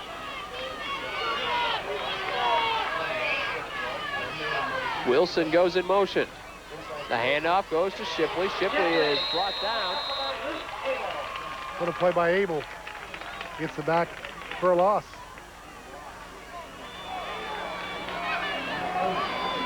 They tried to give it to Shipley right away, and Shipley just had nowhere to run as Abel's in there to make the tackle.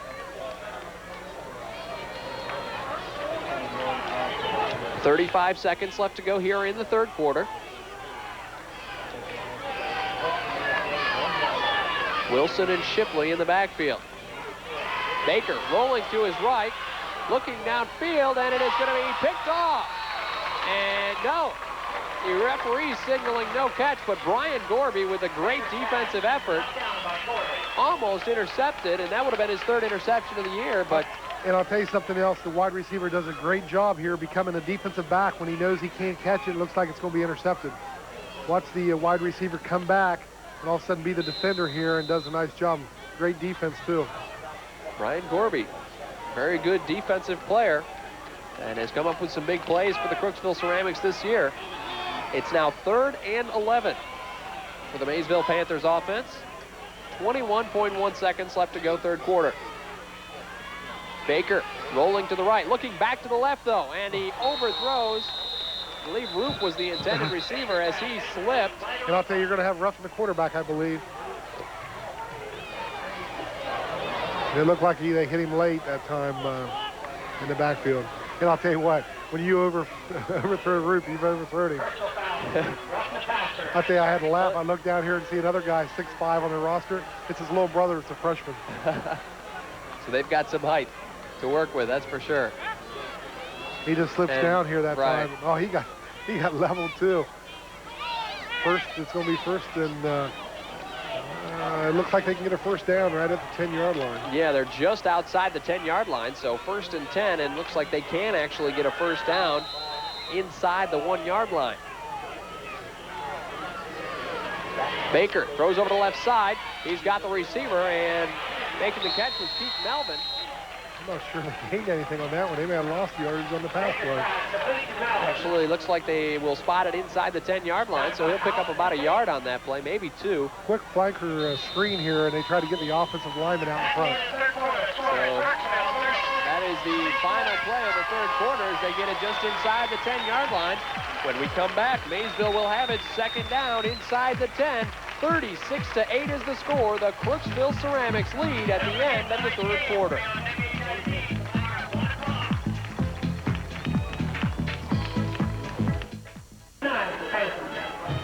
Second and 9 for the Maysville Panthers.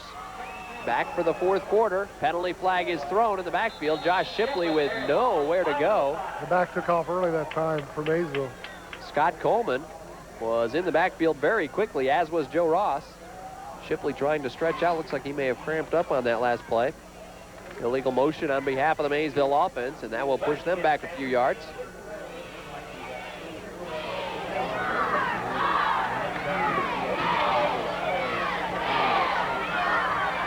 Shipley down on the ground getting a little bit of help.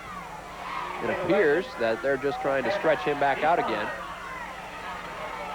And he gets up and looks like he's ready to go.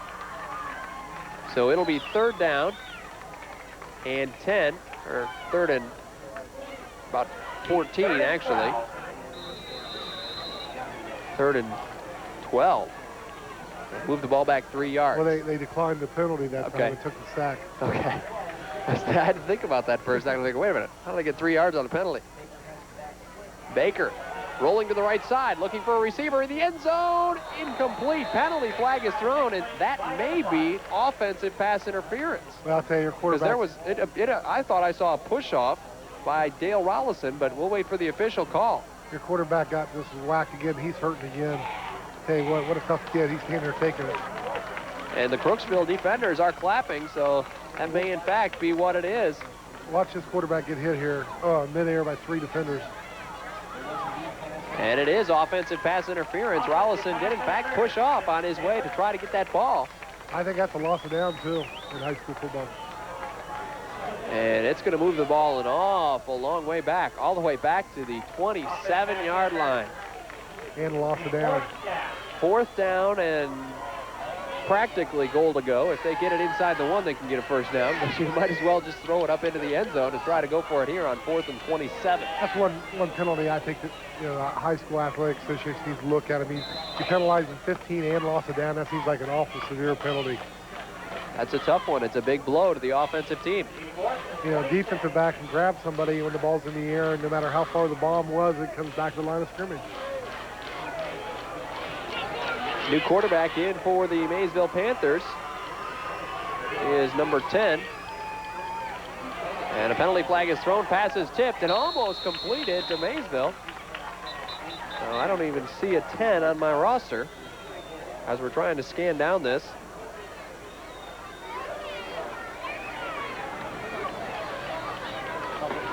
as the pass was tipped right in the backfield. I wonder if that's Jesse Roop, the freshman.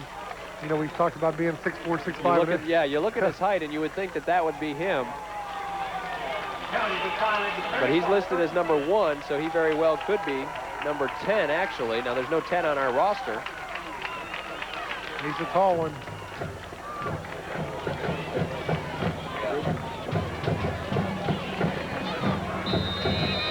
I'm sure Crooksville now, they're going to get some substitutes in the game and run the ball and they try to move the ball on the ground and eat up some clock. 1st and 10 for the Ceramics. Hartley will hand it off to Bo Smith. Smith running to the left side, trying to break some tackles, and brought down, picked up about a yard or 2 on the carry. Bo Smith's had a fine day. That big 38-yard touchdown run, and just can't talk about that one enough. Just a fantastic play by Bo Smith when he made that big run. This one, though, he didn't really have too much room to run. Met right there, and nice try by Shipley to try to get him, and Smith, though, just keeps churning and keeps churning, trying to get moving. Coach Greg Spring got to be pretty happy with what he's seen here tonight. Chuck Blake takes it up the middle, and Blake's the punishing runner. He puts his head down and picks up a couple of yards and brings it out to about the 34-yard line. Blake looks like his hobby's in the weight room. He's definitely a load. 5 foot 8 inches, 200 pounds. Man, you know, and he's built, too. They get stakes night before games out here. We never did that when I was in high school. I'm taking it here and do that one. Hartley hands it off to Blake again. Running, trying to get the first down out to the 39, and he got the first down. Blake is so low to the ground. There's not anything there to tackle except shoulder pads and thighs. Watch his leg. Watch the drive here. First guy hits him, and whenever you see a defensive back go backwards, watch this. Bang, right on the ground. He's a tough runner. Clock running at just over 10 minutes left to go in the football game. 36-8 in favor of Crooksville. Blake and Smith in the backfield. Brian Gorby splits wide to the right side. A handoff will go to Bo Smith. Smith tripped up at the line of scrimmage, but still falls forward for a couple of yard pickup. Picks up actually about 4 yards on the carry. So it'll be 2nd and around 6 to go.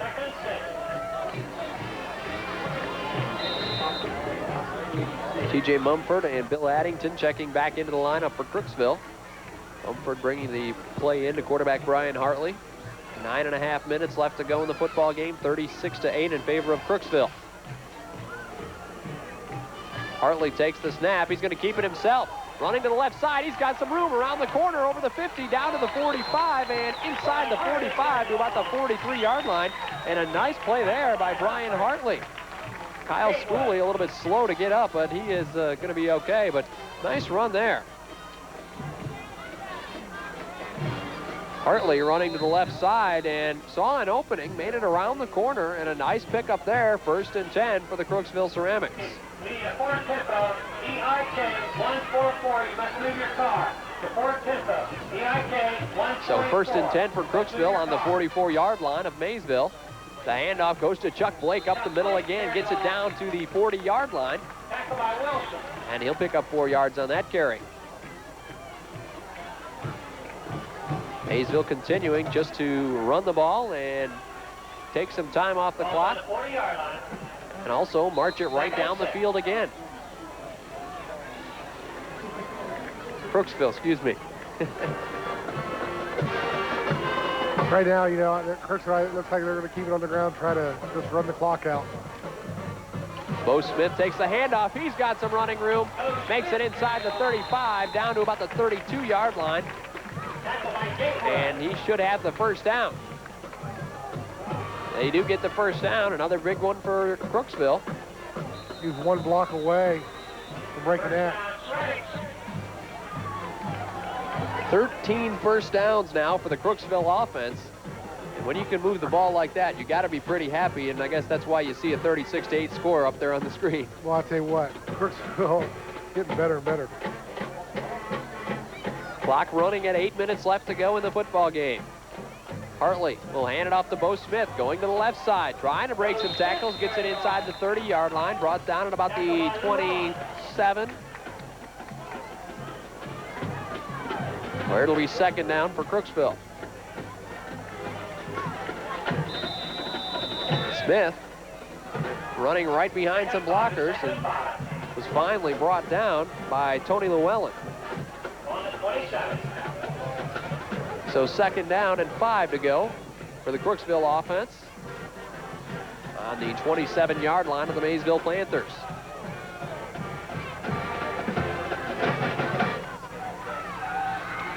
Hartley dropping back to pass, looking deep on the right side, and Addington makes the catch. Penalty flag is thrown. Touchdown, Crooksville. Are they going to call that offensive interference? Have to wait and see for the official signal. It was a 27-yard pass completion for the touchdown, and it looks like they will call it back. Pass interference against Bill Addington of Crooksville. Hartley looking downfield, and Addington pushed off with one hand on the defender.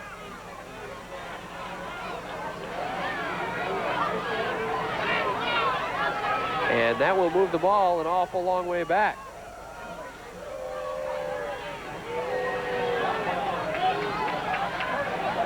One-on-one coverage that time. Defensive back was right where he's supposed to be, and once again lost it down.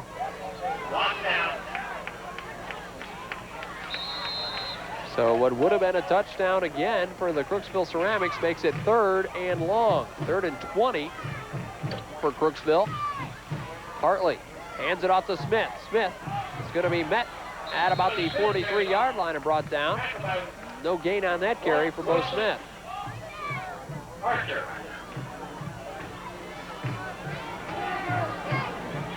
6:50 left to go here in the 4th quarter. 36-8 in favor of Crooksville.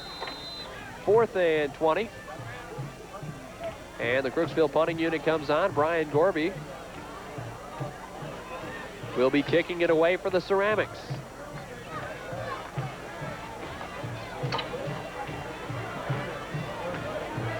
Dropping back deep for the Maysville Panthers will be Jason Gatewood.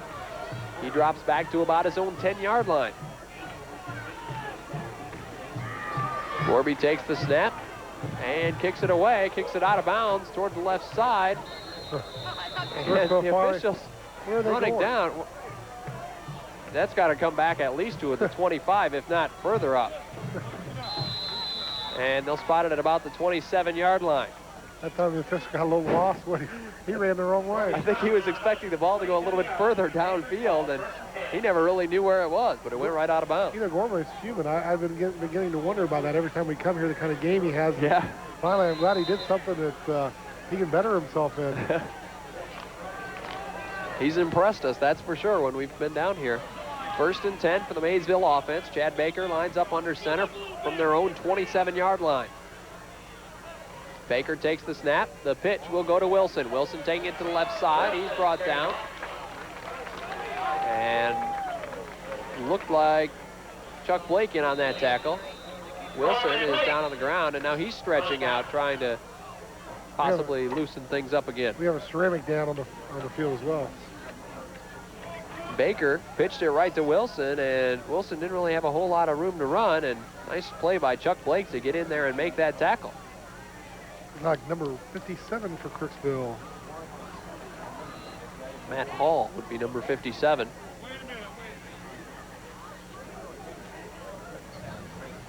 The Ceramics with a 36-8 lead over the Maysville Panthers. 6 minutes, 1 second left to go here in the football game. I think this is the coach's worst nightmare on both sides now, when the game's definitely, you know, the outcome.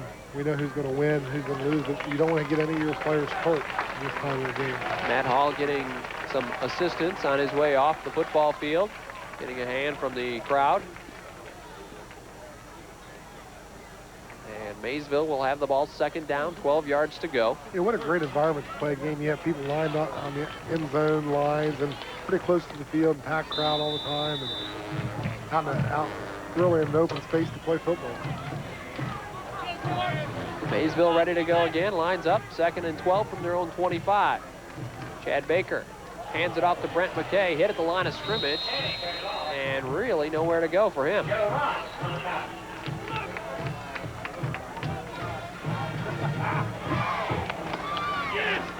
So it'll be 3rd down, 12 yards to go for the Maysville offense. 5:30 and counting in this football game.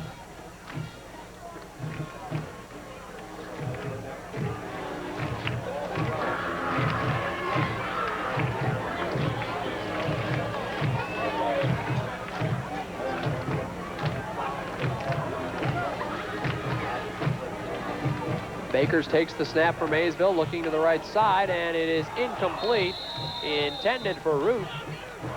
Right through his hands. I'll tell you what, he got hit pretty hard that time by number 40, Joe Ross. He comes across and he gets extended out. And Ross comes right across and hits him right in the midsection.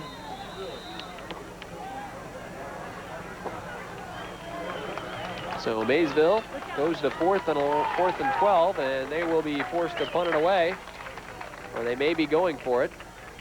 Normally it would be a punting situation. They're minus a player.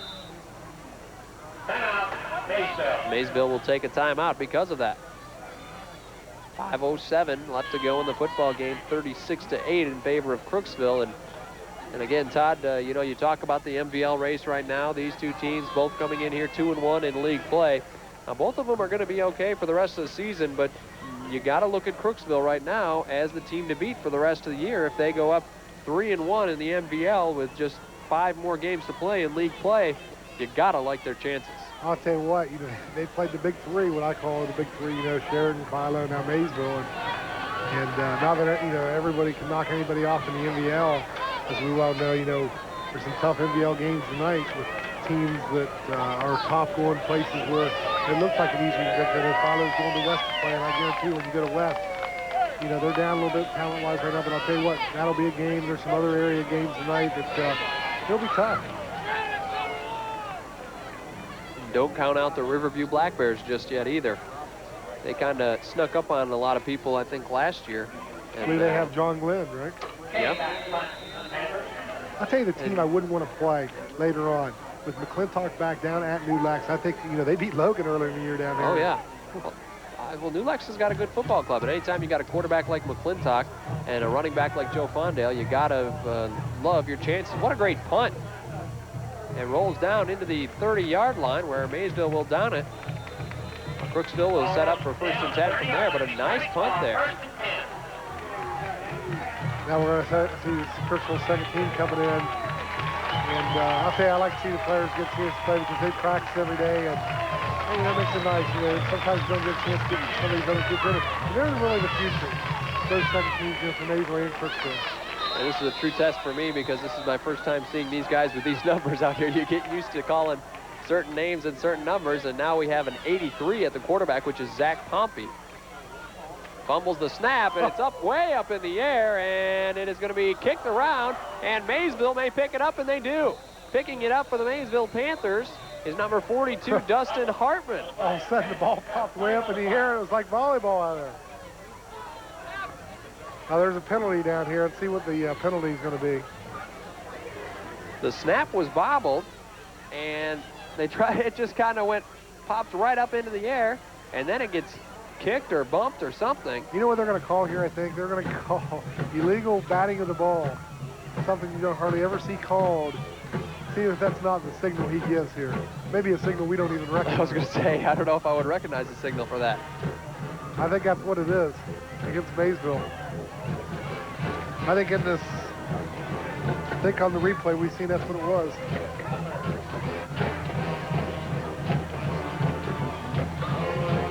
Illegal batting of the ball is actually what the signal was. So a good call by Todd Rock. He found the official signals, and that was the signal that he gave. And you mentioned that's not one that you see very often. And you watch the replay, and I don't think that's exactly what the player meant to do. And don't tell me Crooksville's going to get the ball back. And it looks like they will. And they get a 5-yard penalty to make it 1st and 5. Interesting call. That's what it calls. You know, I don't think you ever see it. I see why. You don't see stuff like that happen too often in the first place. 1st and 5 for the Ceramics. And Pompey will hand it off The handoff goes to Jay Cook. Cook carried the ball. picks up a couple of yards on the carry. Maybe 1 or 2. Looks like he'll give him about 2 yards on the carry. Second down, about 3 left to go. 4 minutes left to go in the football game. 36-8. Crooksville Ceramics on their way to their 3rd victory of the season and 3rd MVL victory of the season, more importantly. Handoff goes to Cook again, takes it to the right side, and he may have got the first down. Wait till they see where they spot the ball. They're going to spot it back at about the 40, though, so that'll be about a yard short. So 3rd and, well, less than a yard for Crooksville with 3:20 left to go here in the football game.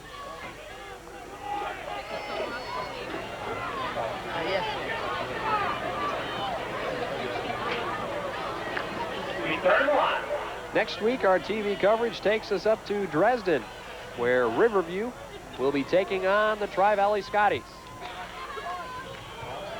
Quarterback sneak up the middle, and that should be the first down. Some pushing and shoving going on the field. A little bit of extra after the block, but nothing much more than that. Yeah, you talk about Tri-Valley Riverview. Well, okay, I don't care what sport it is. You get those two teams together, and they'll be ready to play each other.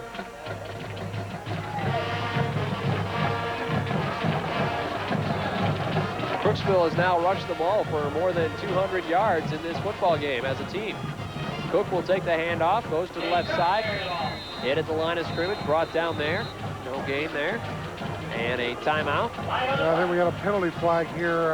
Yep, there's a penalty flag on the field. I guarantee it won't be illegal batting. Handoff went to Cook, and not much room for him to run.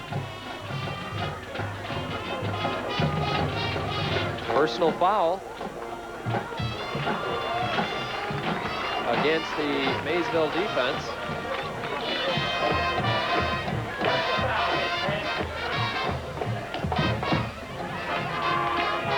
Illegal helmet contact is the personal foul. So that moves the ball down to the 43-yard line, where it'll be 1st and 10 for the Ceramics. Clock running at 2:30.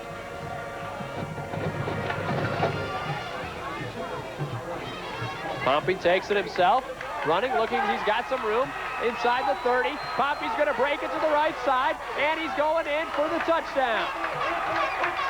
A 43-yard touchdown run for Zach Pompey. And it's now 42 to 8 in favor of Crooksville. I'll tell you what, when he breaks loose, he shows some real quickness here. He follows the backup to the hole. Watch Pompey, the 5'9", 137 junior. He follows his back right here, and right now makes a nice move right there. Now it's just pure speed, breaks another tackle, cuts back in, and they're going to go for 2, it looks like. 42 to 8 in favor of Crooksville. And Pompey lines up going for the 2-point conversion. Takes the snap, trying to keep it himself, and nothing doing. It's no good, but still 42 to 8, Crooksville.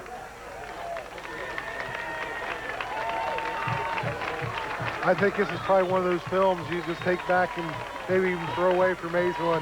Because I'll tell you what, you know, it wasn't that they weren't ready to play. You know, Coach came in here tonight, really prepared, and I thought he did a nice job. They just got behind early, and Crooksville's one of those teams, when they get you down, it makes it tough. You know, Maysville did a great job coming back here at the end of the first half. And it was a ball game at the beginning of the 3rd quarter, but when Crooksville scored a couple of early touchdowns, it just put it out of reach.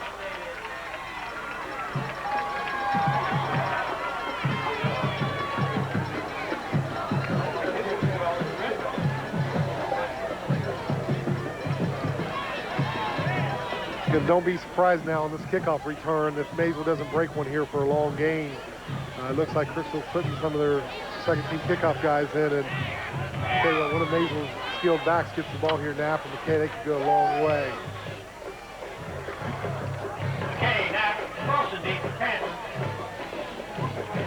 So the Ceramics will be kicking it off with 2:14 left to go. McKay, the deep man for the Maysville Panthers. It's like Brian Payton will be kicking off for the Ceramics here. 42-8. Ceramics with a big lead. He kicks his ball deep, and I look for a big return. It's not going to go very far. And then he kicks it caught by one of the up men at the 43-yard line.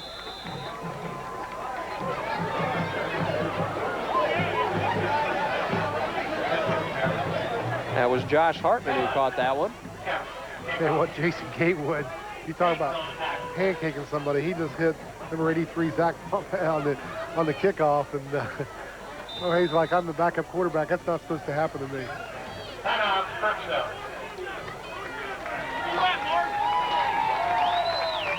2 minutes, 13 seconds left to go in the football game. It's 42-8 in favor of the Crooksville Ceramics.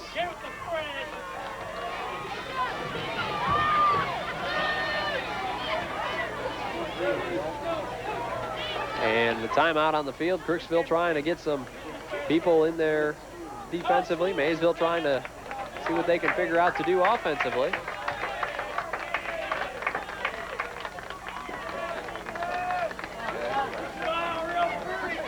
Kyle Schooley, our player of the game tonight, had a fine football game. 2 touchdown receptions. He also scored a 2-point conversion, and he sacked the quarterback 2 times. So congratulations to Kyle Schooley, our player of the game.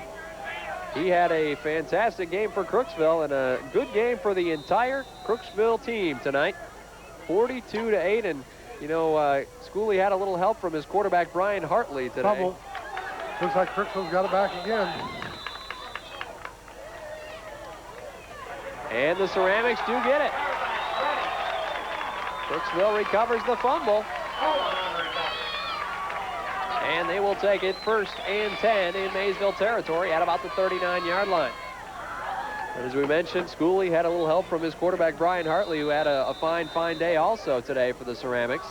Sometimes tough to pick, you know, one player specifically who stands out, but... Well, for Crooksville, it could have been a number of players too. Right, but Schooley did it both offensively and defensively today. And early in the game, And too. early in the game, which is what the key was here. Then Crooksville getting out to an early lead and never look back. Handoff goes to Cook to the right side. He will be brought down. No gain on that carry. Clock running at 1:37 left to go in the football game.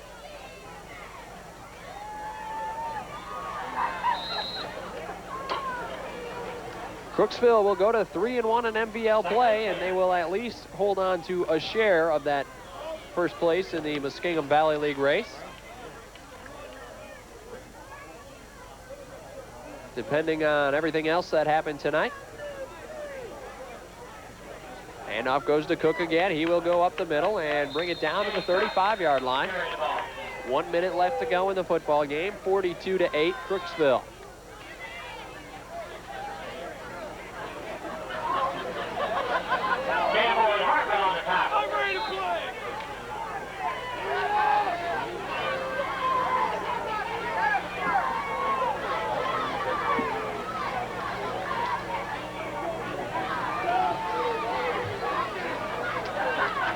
You know, Todd, it's tough to find a weakness on this Crooksville team. Well, there's not very many. You If know? they don't turn it over. Last week they turned it over and it hurt them.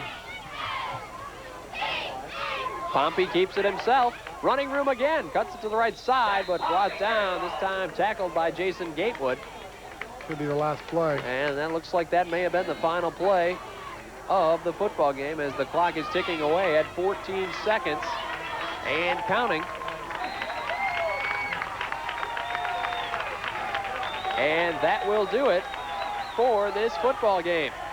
The Crooksville Ceramics win this one by a final score of 42-8 over the Maysville Panthers. Crooksville now 3-1 in MVL play. And we will take a break and come back with more after this.